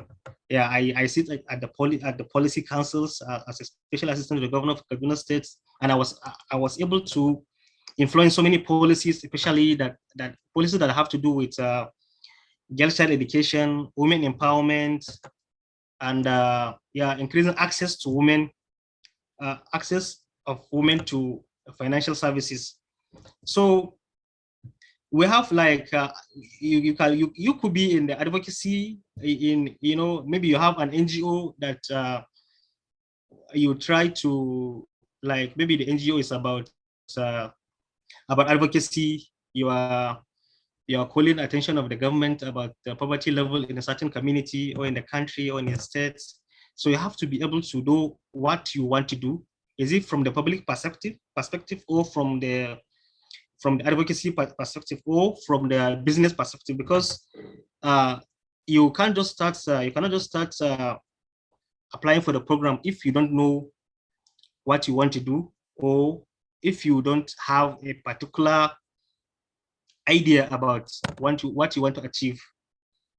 And again, like I said earlier on, when you have like, maybe you have written so many articles in the journals, you must be able to reference them. Maybe you post them in Facebook, LinkedIn, or TikTok. They must be able to verify and check to see what you have done is true. So please, our young brothers, you have to keep that in mind. It's not something that is very difficult. You have to be very, you must be the local people, I know, because most of what is happening now, we are always, we people from this part of the country, we are always at a disadvantage because we don't have people like this organization who will just guide us. When you go to the South, what they do is you have to pay for this mentorship, this kind of mentorship. People pay a lot of money for them to get access to this kind of mentorship program. People go to the, there are some people that you will see some people that even apply for like 5 times just to see that, if they can get through. So on this note, I'm happy to say that I'm very happy that this organization is doing this kind of thing, because truly, even if you go to if you take the stock of the fellowship, you see that most of the people that get this fellowship is from people that are from the South, or it's very rare to see people like for this year, I think only one girl from Kano who got the fellowship and the PDE. So let me go to the second question. It's about Nelson Mandela. They said Nelson Mandela said, "It is in your hands to make a better world for all who live in it. What role do you want to play in your community in 5 years or 10 years?" So now, like, you will see that each and every year, they keep on, citing example with the Nelson Mandela, because the program is about him. So what they're asking now is, in the next 5 years or 10 years, what will you do in your community? What do you think to do in your community, help your community? Like what Doctor said earlier on, it's not about what the degrees you have or what you do that has no impact. No, what you do must have impact. If you, for example, like you sink in like 100,000 in building adulthood center where you have people that you want to teach adult education, that should be seen with verifiable measures. That should be seen with verifiable measures. So what you should do now is try as much as possible to see that, I don't know, I'm just talking generally now, I don't know who is taking public management, who is taking the business management, who is taking advocacy side of it, but generally what they want to see is whether if in your area of endeavor you are able to impact some level, or you impact either if it is either knowledge or services. They want to see that impact. When you say that, I have if it is for business, for example, you have a business, how many people have you employed in the business, and how have their lives changed with your services? So these are some of the things that you take cognizance of, and please try to be authentic, because these things, they will go and verify them, they will go and check about them to see whether if what you actually said is actually true. And like for now, like they mentioned earlier on, you have to attach those things that you said that you have done to the application, so that they verify it, whether to see whether if it is what you are saying is true or not. And we have to be very careful about how we go about our lives, because I knew many people that were disqualified because of what they do in social media. So I want to please call our attention to be very careful about what we post in social media, because these people, it is set department. They know more than what we know, and they do background checks about us. Sometimes you see that you put on a very beautiful application, but you'll be surprised that how comes I didn't I was not part of the successful applicants, you say that maybe even your colleagues, so people that you apply together with, their applications fell through. You don't know what happened. They might have checked your background and see the quality of your posts, what you post on social media, either Twitter, Facebook, TikTok. So have to be very careful, please, please. For those of us that want to apply for now, try to, if you have like posts that are not, too good, please go and delete them. Please and please, it's very important, because it's one thing to have a beautiful application, and it's another thing to see that you are not qualified, and you don't, for reasons that you don't know. Okay. Thank you very much. Sorry to cut you off. I think your time's up now. We really appreciate it, and you've reiterated a number of important key issues, such as being smart in the way you answer the questions. First of all, being specific to the story that you're trying to tell, making it measurable. So that's why when you talked about, being both qualitative and quantitative, and also it's something which, if it's something that you've done, how you've achieved it. If it's a plan, then how are you going to achieve that? Something which is really realistic and also timely, so timely bound. And I think with regards to this, also a key important issue in answering this question, which you've mentioned in another way, is using the STAR method. So first of all, identifying what is the situation, what's the task, the action, and then what result that you've got from those, or from that particular action. Another important issue that you've mentioned, which we take for granted, is the kind of posts that we have on social media. A lot of time we take this for granted. We don't really reflect, because sometimes we're always on, posting things, and we tend to forget what we've posted a few years ago. And as you've mentioned, these, people run background checks. They check and see what sort of presence you have on social media. So I think that's a very good suggestion. So, if you have, something that you've published in the past on social media, which might be damaging to your application, then I think it's high time you reflect on that and see how you could, modify, delete, whatever it is that's important. Thank you very much once again, and hopefully you'll also be here to answer some of the questions. Unfortunately, Ms. Samira is not with us today. But I can still see a few hands being raised. We have Mukhtar Sani. Did I call Mukhtar Sani? Sorry, Muhammad Sani. Muhammad Sani, do you have a question that you want to ask? If you could kindly unmute yourself and go straight to your question, please. Assalamu alaikum. Alaikum salam.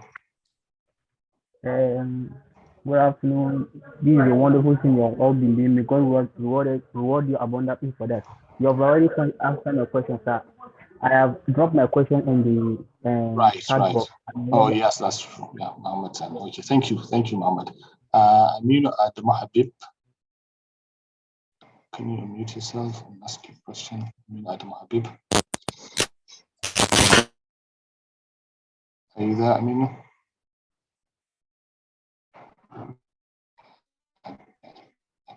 I can't hear you. Don't know if the participants can, unfortunately.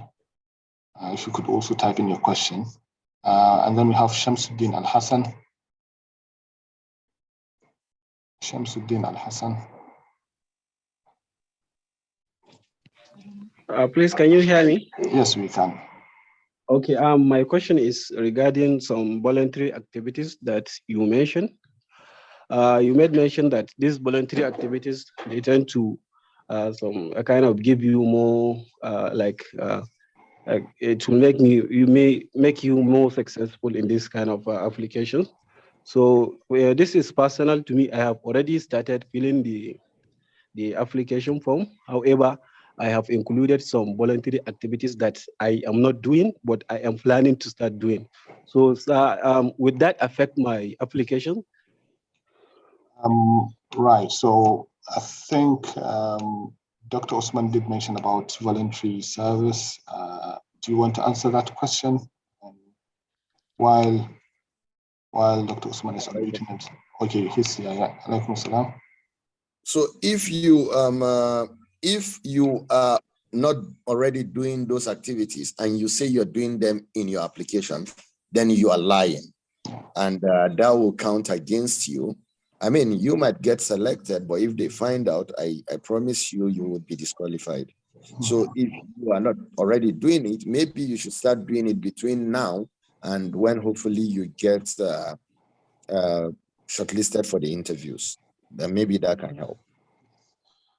To add to that, thank you, Doctor. To add to that, I think volunteering, it's not just for this particular fellowship, it's key. I can tell you that I had an experience. I was doing a postdoc, and then I got a job somewhere, so I had to leave that.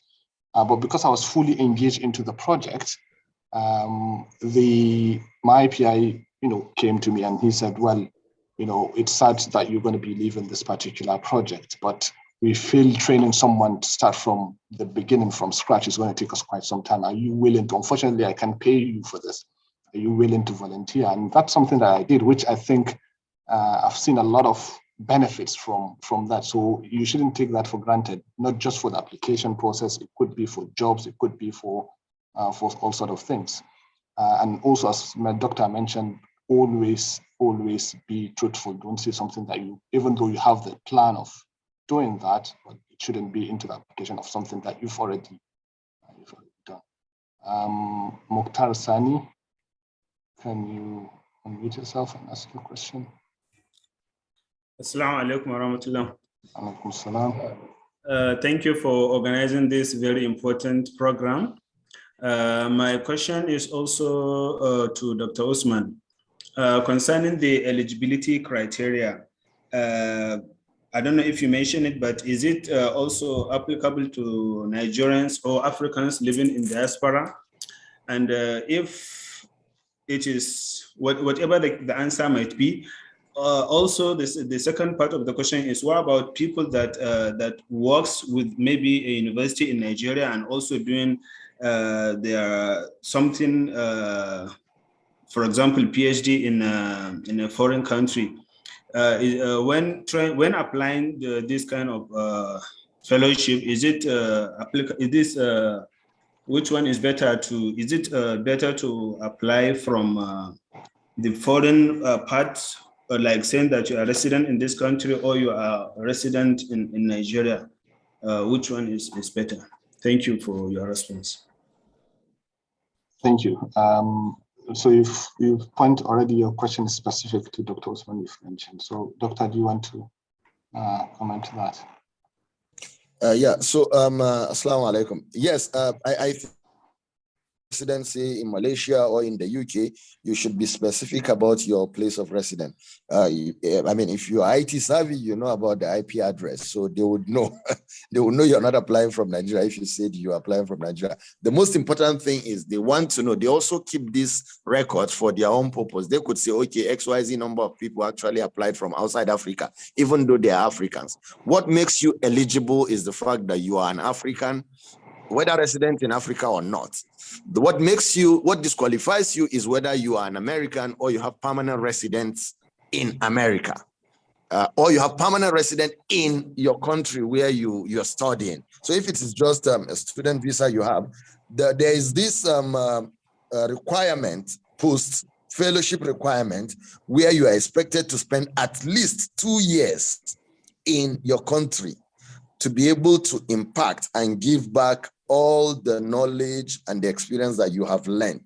So that's why they're asking all of these questions. So I think if you're doing a PhD in another country, just state where you're applying from, but also state your country of origin, and just try and explain in a way and properly so that they understand that, oh, you're only there temporarily and you're going to come back to Nigeria. And I think that helps. Plus, it's not just the Mandela Washington Fellowship. There is tons and tons of fellowship opportunity, specifically because we're talking about the US now. There's tons of fellowship opportunity for the US by the US government for Nigerians and Africans. So again, if you think you're not qualified for the Mandela Washington Fellowship, you can actually look at other opportunities. For instance, even if you are above 35, there are other fellowship opportunities by the US government that you can enjoy from. But the Mandela Washington Fellowship, though, you have to be 35 and below. Thank you. Thank you, Dr. We have a few questions here from the chat box. So can we pick some of them? Yes, can you read through those, please? Okay, so this guy is saying, can we get the video after the webinar? So I think this is already answered. It will be on YouTube, the Arewa Youth Mentorship YouTube channel. So you'll get it after the session. And then there is a question here asking, I think it's directed to Dr. Mukhtar. It says, I hope those of us posting religious things will not be affected. That's one. And there is another. Yeah, okay, go ahead. Yeah, they will not be affected. You know, when I said that they do background check, you know how Arewa Twitter is, or Arewa Facebook is, you know, we are fond of, you know, posting inanities, and sometimes to the extent of being toxic. But religious posts, I don't think will count against you. You know, there's no problem. I'm sure. So, and there is this question also. It says, I would like to ask if an online internship certifications count. Yes, insofar as the professional, you know. Okay, please come again. It says online internship certifications, do they count? As what? As part of, as the requirement? Yes, they will they will enhance the application. Yes, whatever you have, if you can, insofar as you can, they are verifiable, you can put them. They can count on you, you can put them, whether voluntary work, whether professional. In fact, they will ask you whether if you have, or earlier on, been part of their professional programs. They have, they call it yearly, I think yearly network, where they do professional courses, servant leadership, women enterprises, so many of the certificate programs. So they will ask you whether if you have already done it. So they are very important. You can, as from now, you can even go and start doing it. They call it the early network. They have so many professional programs. You can do and earn certificates. So they can count. Thank you. Do you have a few more from the chat, or? Yeah, you can. I think you can go. Maybe I can call on Abu Bakr Al-Lami Garba. Assalamu alaikum.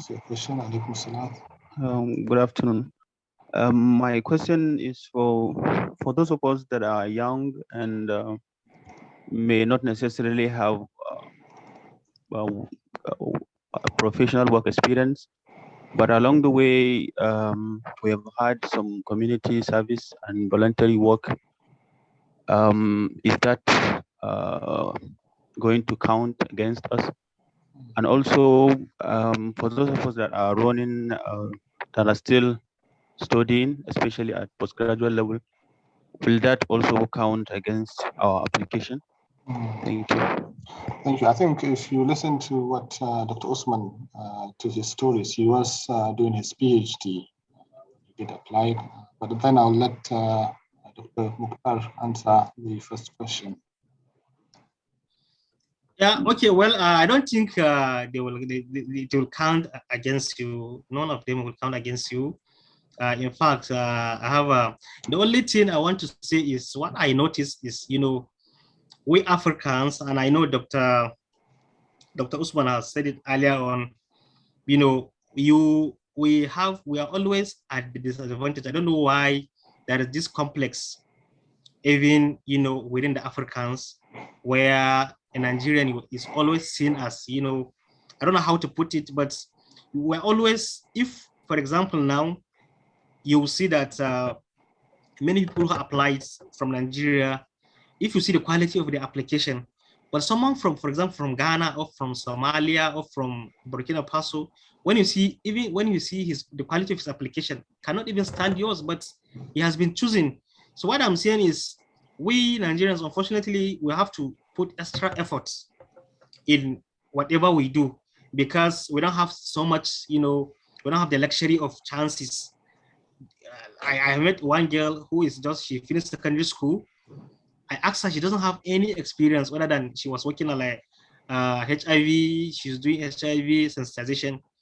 So when I try to, compare her with part of our fellows, I saw that she cannot even match any one of us. So it happens like that. So what I'm just trying to say is, for us, of course, you need to put extra efforts. You can apply with little experience, but I want to tell you that because you imagine how many people apply for this in Nigeria. Last year, like our own, I think about 58,000 people applied. And out of 58,000 people, how many? 19, okay, started application, I think 20 something thousand finished application. So out of 20 something thousand, how many were chosen? I don't think I think we're 76. So you could see how you need to put extra efforts on the application. Yeah. And I am glad, I'm ready to, I will share, I have my questions and answers, what I did and what fetched me the fellowship. I will share it with the group. Maybe even not now, maybe later on I'll share with the group so that whoever needs it will contact it and see the pattern, not what I did exactly, but you can see the trajectory of how the application went and pick the points and develop your own. So yeah, you can, if you have, even if it is 1 year experience, I'll give you an example of, there's one girl, I think her name is Zainab, is something Idris. She's doing, if you go to TikTok or Facebook, she's doing this kind of awareness. But when I will look at, sometimes when I get I don't know if you come across her. Zainab Idris, she doing the medical doctor. Yeah, the medical doctor, yes. Yeah, I know. Yeah, so when you see, she was just doing it on WhatsApp, you can see that on WhatsApp, TikTok, and Facebook, and IG. So she applied. So because those things are on those platforms, she told them that this is what she's doing because, in her part of the country, there's low awareness of these things. And I want to tell you that she doesn't have even like 1 year experience. I don't think she started that thing like for 6 months. It's only for 3 months. Still doing house job. I think it's a good example that we're given, but nonetheless, I think some of these are cultural things which we I don't know if I should say we're not advocating for. I'm not sure if that's the right thing to say. But thank you for that. Okay. The point I wanted to make is, yes, she doesn't have much experience as expected, but because what she is doing can be seen. So she succeeded. You will see that even in terms of issue, I think she finished her school last year. So, but because she was doing that kind of advocacy, and they can see it on Facebook and Twitter and Instagram. Based on that, they pick her. So whatever you do, if you have the evidence that you do and it is impactful to them as they see it, you can get it, inshallah. Thank you very much. I want to add a few things to what Doctor, the things that Doctor raised. Can I go? Yes, please, go ahead. Okay, so Doctor, the first point you raised is actually not about the other African countries. It's about Nigeria.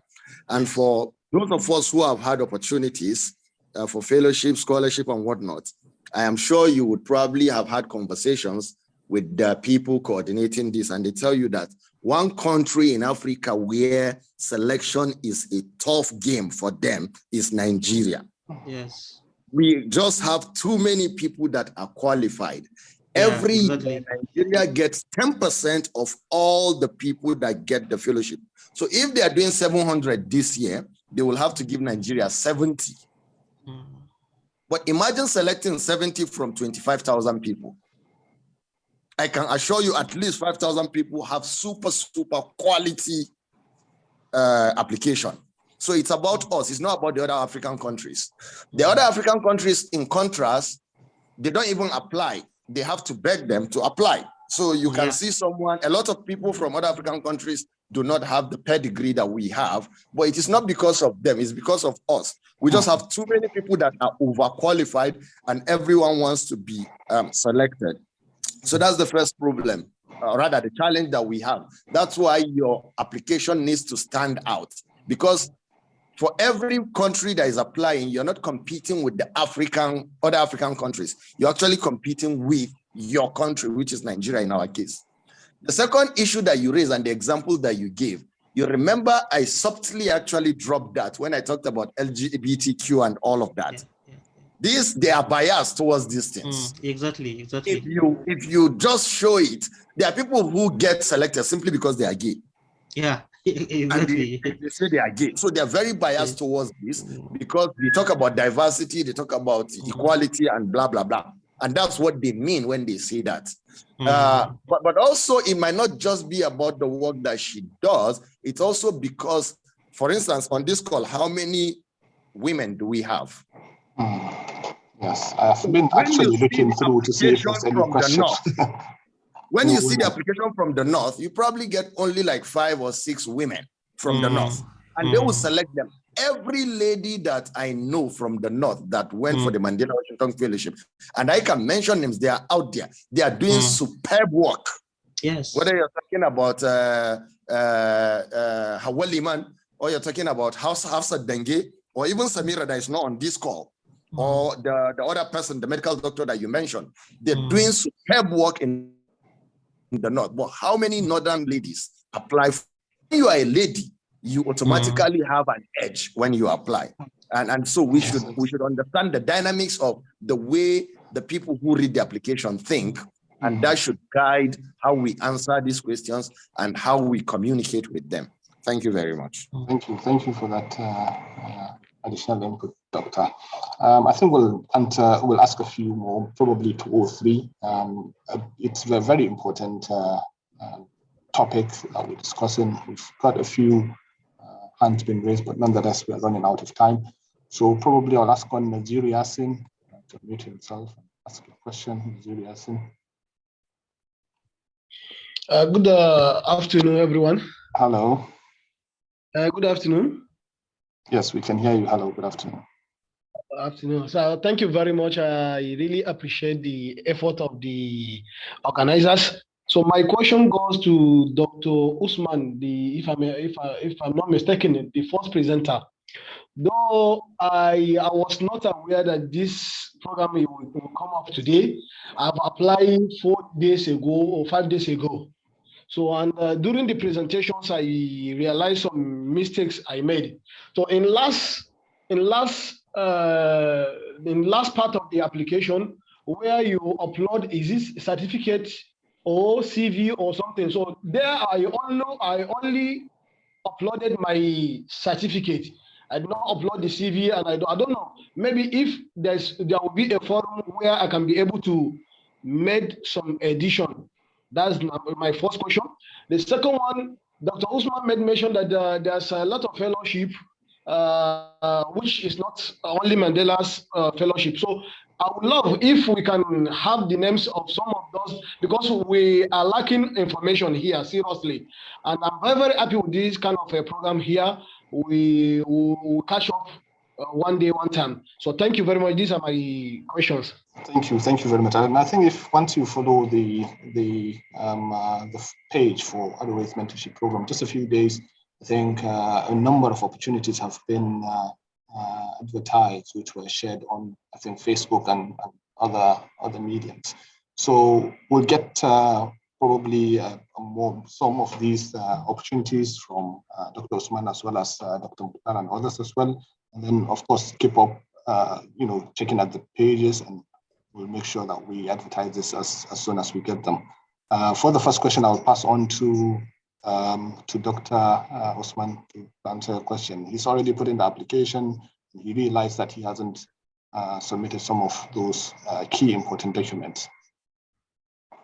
Well, if he has already submitted the application, then there is no other opportunity to edit or redo his application. I'm sorry, he will just have to bear with that and pray that he gets the opportunity for an interview, and then he would. And also, let me tell you something. I know people who had 4 applications. Oh no, I know people who had 6 applications. The first 3 they were not called. The last 3 they were called for the last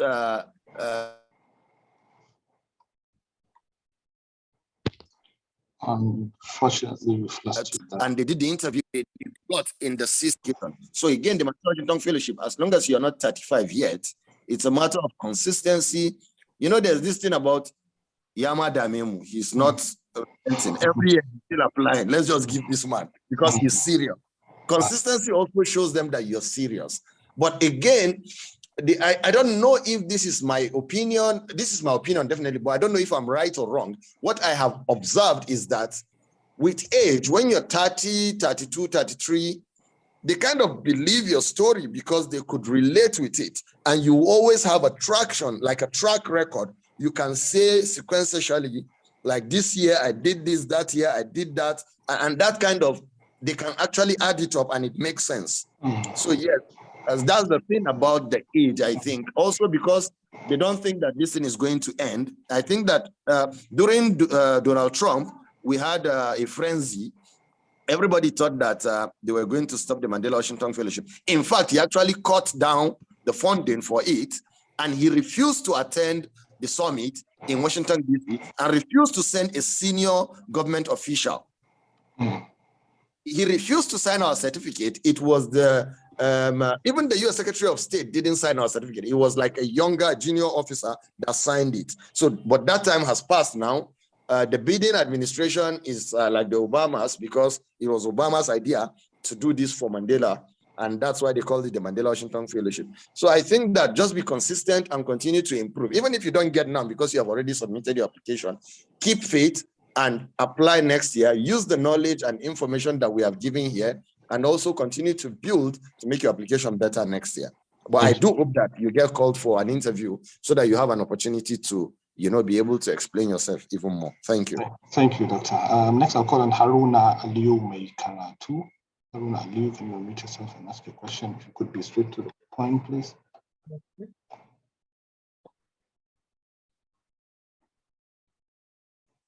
Haruna Aliyu, we can't hear you there. If not, we'll move on to the next person. I'll call on Shamsuddin Kabiru. Shamsuddin Kabiru. It seems like Shamsuddin's not close as well. Dr. Aliyu. I have Dr. Aliyu.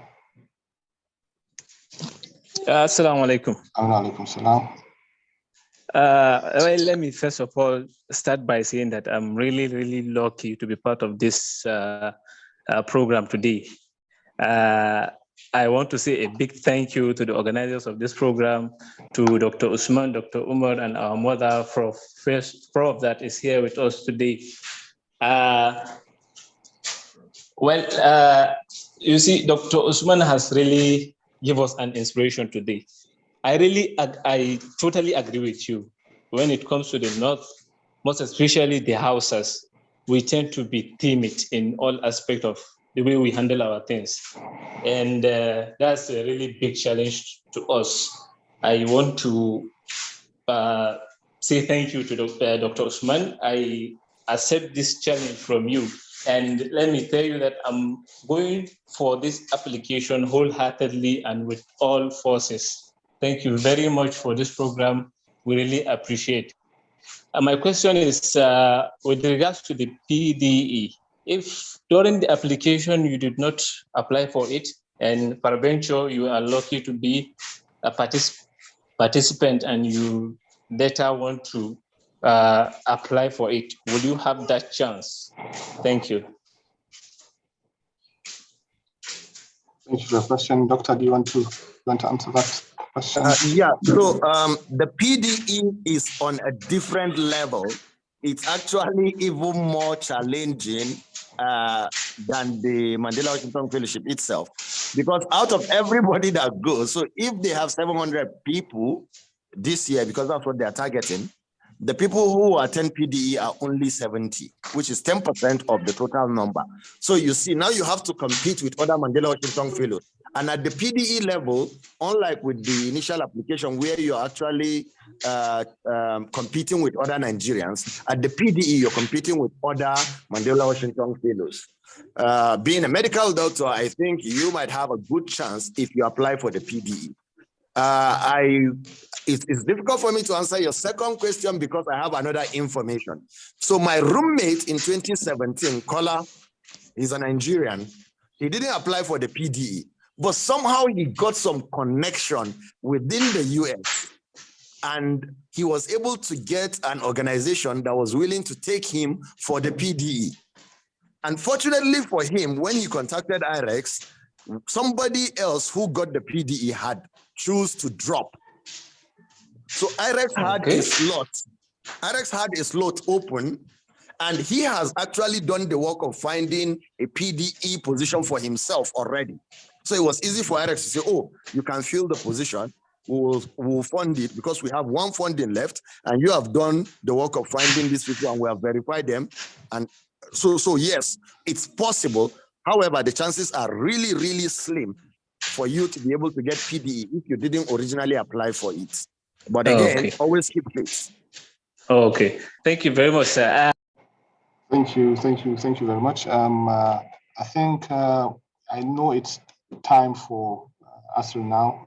In Nigeria, it's 20 past, but probably we'll just end in 10 minutes if that's okay with everyone. I think we'll ask 2 more questions and then we'll have our closing remarks. I think I've tried calling Haruna Aliyu. Haruna Aliyu, can you unmute yourself now? Haruna Aliyu, make Karatu. If it doesn't work, then I think we'll move on to someone else. Haruna Aliyu, can you do that? I guess not. So Haruna, we have just Haruna. Haruna.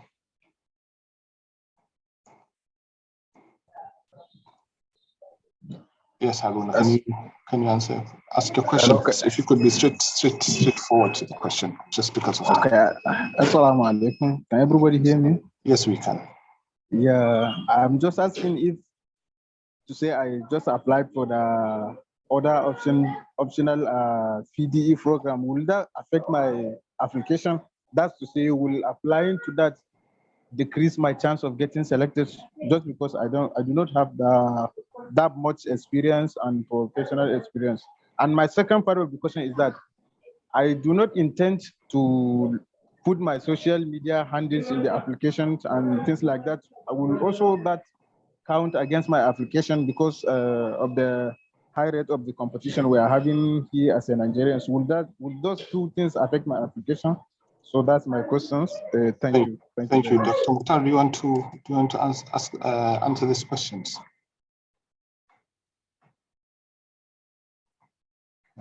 Dr. Mukhtar.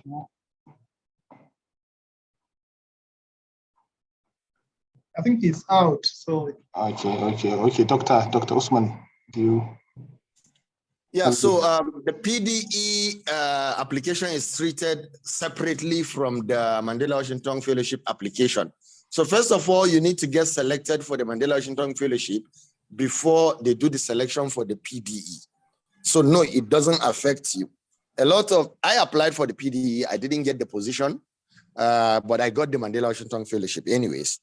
Then the second thing is you will need to put your social media handle there because they want to check. What are you hiding if you don't want to share your social media handles? I remember I became so loud on social media that even my friends and family were concerned that I was putting out so much information. But I think that that's one of the things that has made me one of the most prolific, at the risk of sounding pompous, one of the most prolific Mandela Washington Fellows, because I always put out the things that I'm doing. In fact, USAID in East Africa was talking about me and giving examples with me on all social media, Twitter, Facebook, Instagram, and whatnot. So there is actually an important factor in putting your social media handle out there. I hope this helps. Thank you, Doctor. We have just three more questions. I think we'll just finish. Yes, so I wanted to say this, and Dr. Mukhtar already made the offer, because I wanted to actually make the offer at the end of the session. I'm also very happy to share my application with the Arewa Youth Mentorship Program, so that you can share it on your platforms. It's fine. I mean, it's been 5 years. Don't try and copy it. That's it. But you can look at the pattern. Yeah. You can look at the pattern, and it's not a beautiful application. Anyways, now I look at it, I'm wondering, why did they even select me? Yes. So because it's been 5 years, right? But when I wrote it, it was really beautiful then. But now it doesn't catch my fancy anymore. Well, I will share it with you so that you can look at the pattern of my answers, if that will help. Thank you. You'll be very much wondering how were you able to get a PhD with your PhD proposal. If you look at that, you'll be so much ashamed now. Let's not go there, Doctor. So if you look, I think we'll ask this just last three questions and then we'll conclude. Shamsuddin Kabiru, can you quickly ask your question straight ahead, please? Shamsuddin Kabiru, can you unmute yourself? If not, we'll move on to Aminu Adam Habib. Amin Adam Habib. Hello, good evening, sirs. Hello, how are you doing? I'm fine. Yeah, actually, I'll go straight to my question. I am a graduate lecturer from Nubamali Polytechnic, and I have 2 publications. So with regards to the first question on the AC, Dr. Usman mentioned things like publication, which I have very little. So I want to know which other areas should I put in the AC that will serve as my accomplishment. Okay, thank you. Thank you. I think we'll just get the last question and then that's it. Mohammed Babangida.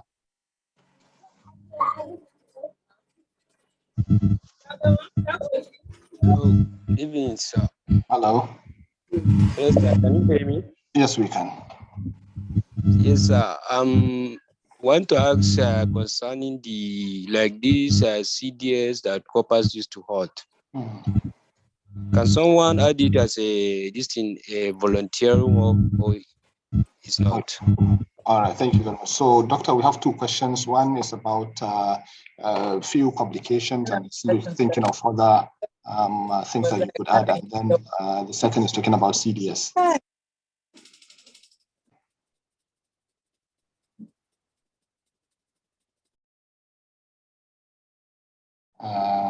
Are you there, Dr. Usman? Hello. So can you hear me? Yes, we can. Yeah. Yes. So I mean, there's some academicians around here. So 2 publications is not few. If it was rigorously done and properly done and well published, I don't think that's small. That's one. So you can actually put them. But as a lecturer, you can also talk about the mentorship that you're giving to your students. And maybe if you have a statistics of your class and how well they are doing, we take these things for granted, but that could usually actually count. Like how you're able to change. If you have specific story of a student, 2 or 3, that you have made an impact in their life to turn around the way they learn and their grades and all of that, that's actually a huge thing in the society of the Americans. So you can use all of that as part of the things that you're doing. Also, if you have helped with other supports, even if it is to lecturers within the Polytechnic, this can actually add to your profile. So fine. Also, the courses that you taught, how long you have been teaching and how many courses you take every year, and give some details. The thing about this is you want to be as detailed as possible. Don't worry about the number of words, worry more about the detailing and the simplicity of your conversation. If you cannot tell it to a 6-year-old, then it's difficult to tell it to a 60-year-old. So make sure you're very simple, that anybody who reads you will understand you. Remember that the only thing you have that could take you to the interview is that application. So make it simple, make sure your comprehension is good, and make sure you are talking about value that you have actually added. The second question was about. So that was about CDS for service. Yeah, so CDS, I mean, CDS was created because it's a community service, it's a volunteering service. The NYC itself is a volunteering service. That's why you get paid 33,000. You guys are lucky. We got paid like 18,000, and they said we were lucky because the people before us were getting 9,200. That's it, yeah. Right? we were the first set that got 18,000, and everybody said we were lucky. So you guys got like 33,000. So it's volunteering work. It's a good thing. They have what in America, again, always try to relate with your audience, the person you're talking to. In America, they have what they call non-active servicemen. They don't do NYSC, but they have a retinue, about 700,000 people in the US that are actually in the military, but they are non-active. They call them reserve. That's volunteering work, so you don't get paid salary. So try and always, when you're talking, relate and say it in the language that the person that will be reading you understands. Even though, yes, most of the time, the initial reading is done by past Mandela Washington Fellows and also staffs from Africa. But eventually, the conversation gets bigger, and that can work for you as well. So if you have done some specific engagements during your CDS, please be very specific about it and be detailed about it. And I am sure it will help. Thank you very much. Thank you very much. Just one last one.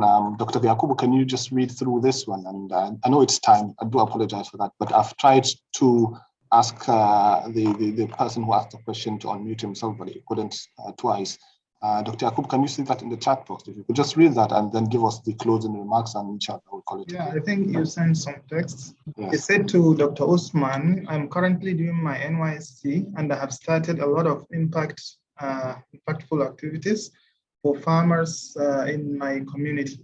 He said currently, what is he doing? So I think he's directing his question to Dr. Usman. It's missing again. Dr. Usman, are you with us?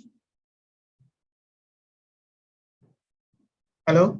I'm reading his question. It's quite long. He has a three-line question, so I'm trying to read everything and then. Okay, read. Then I will be reading for the sake of the audience. Okay, then you should just read it and then we'll. He said to Dr. Usman, I'm currently doing my NYC and have started a lot of impact activities for farmers in my community.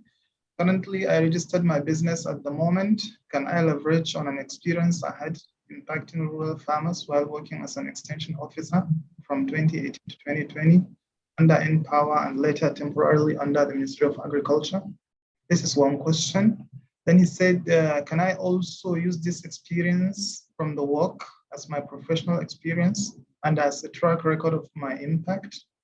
And then lastly, he said there is a question on the application process that says, were you ever an appointed public/government official? Can I also say yes, using my previous work experience? So these are the questions. So I'll start from the last question because the answer is very straightforward. Yes, the answer is yes, you can say yes. Actually, it gives you an edge because it means that you have been through a lot of system and process and you understand this thing. They're trying to get impact. And you already sound like a very good candidate in my mind. The work that you have done with Empower is also very, very important. When you talk about agriculture, you got it like rightly when you say you're delivering farm extension service support. This is a huge problem in Nigeria. It depends on how you curate your story. So for every one farm extension service worker in Nigeria, we have about 200,000 smallholder farmers. The globally accepted ratio is actually one extension worker to 200 farmers. So Nigeria is behind by minus 200%, 200,000%. I don't know if that's right with my maths. It's rusty. But imagine 200 people versus 200,000 people. So the ratio is supposed to be 1 to 200, but we have 1 to 200,000. If you didn't know these numbers now, you should add that in your application because that helps. It tells them clearly that there is a huge problem. There is a big gap. And this person that is talking to us is helping to solve that problem. So I think that you already have some weapons in your arsenal, if I'm allowed to use that kind of language, that you can use to decimate whoever is reading your application. But just remember to go into the statistics. Now, the thing about statistics is that sometimes we confuse people if we become, if we're not very specific about it. So use less statistics, a lot of explanation. Remember, each of those questions requires only about 200, between 200 words to up to maybe 500. I think the largest word requirement is maybe 300 or 500. I don't remember now. So put that in mind as well. Be concise and just show yourself. And remember, you're not being rude, you're not being arrogant. It's okay to say what you have achieved. Thank you very much. Thank you very much, Doctor. And then finally, the closing remark. Dr. Yaku, can you give us a closing remark? And inshallah, that will be it for the day. I think today we have really exhausted almost everyone, almost 2.5 hours. We wanted the session actually to last for like about 2 hours, but the session is kind of a workshop. It requires practical inputs really. So maybe that's why it took us this long. So on behalf of the organizing committee, really, I would like to thank you all. I know how difficult it is to join these sessions, especially if you are joining from Nigeria with all the challenges of the electricity, of internet, of many engagements. So I would really like to thank you all on behalf of AYMP, and looking forward to meeting you in our next session soon, inshallah. Thank you very much. Thank you very much, and have a good day. Thank you.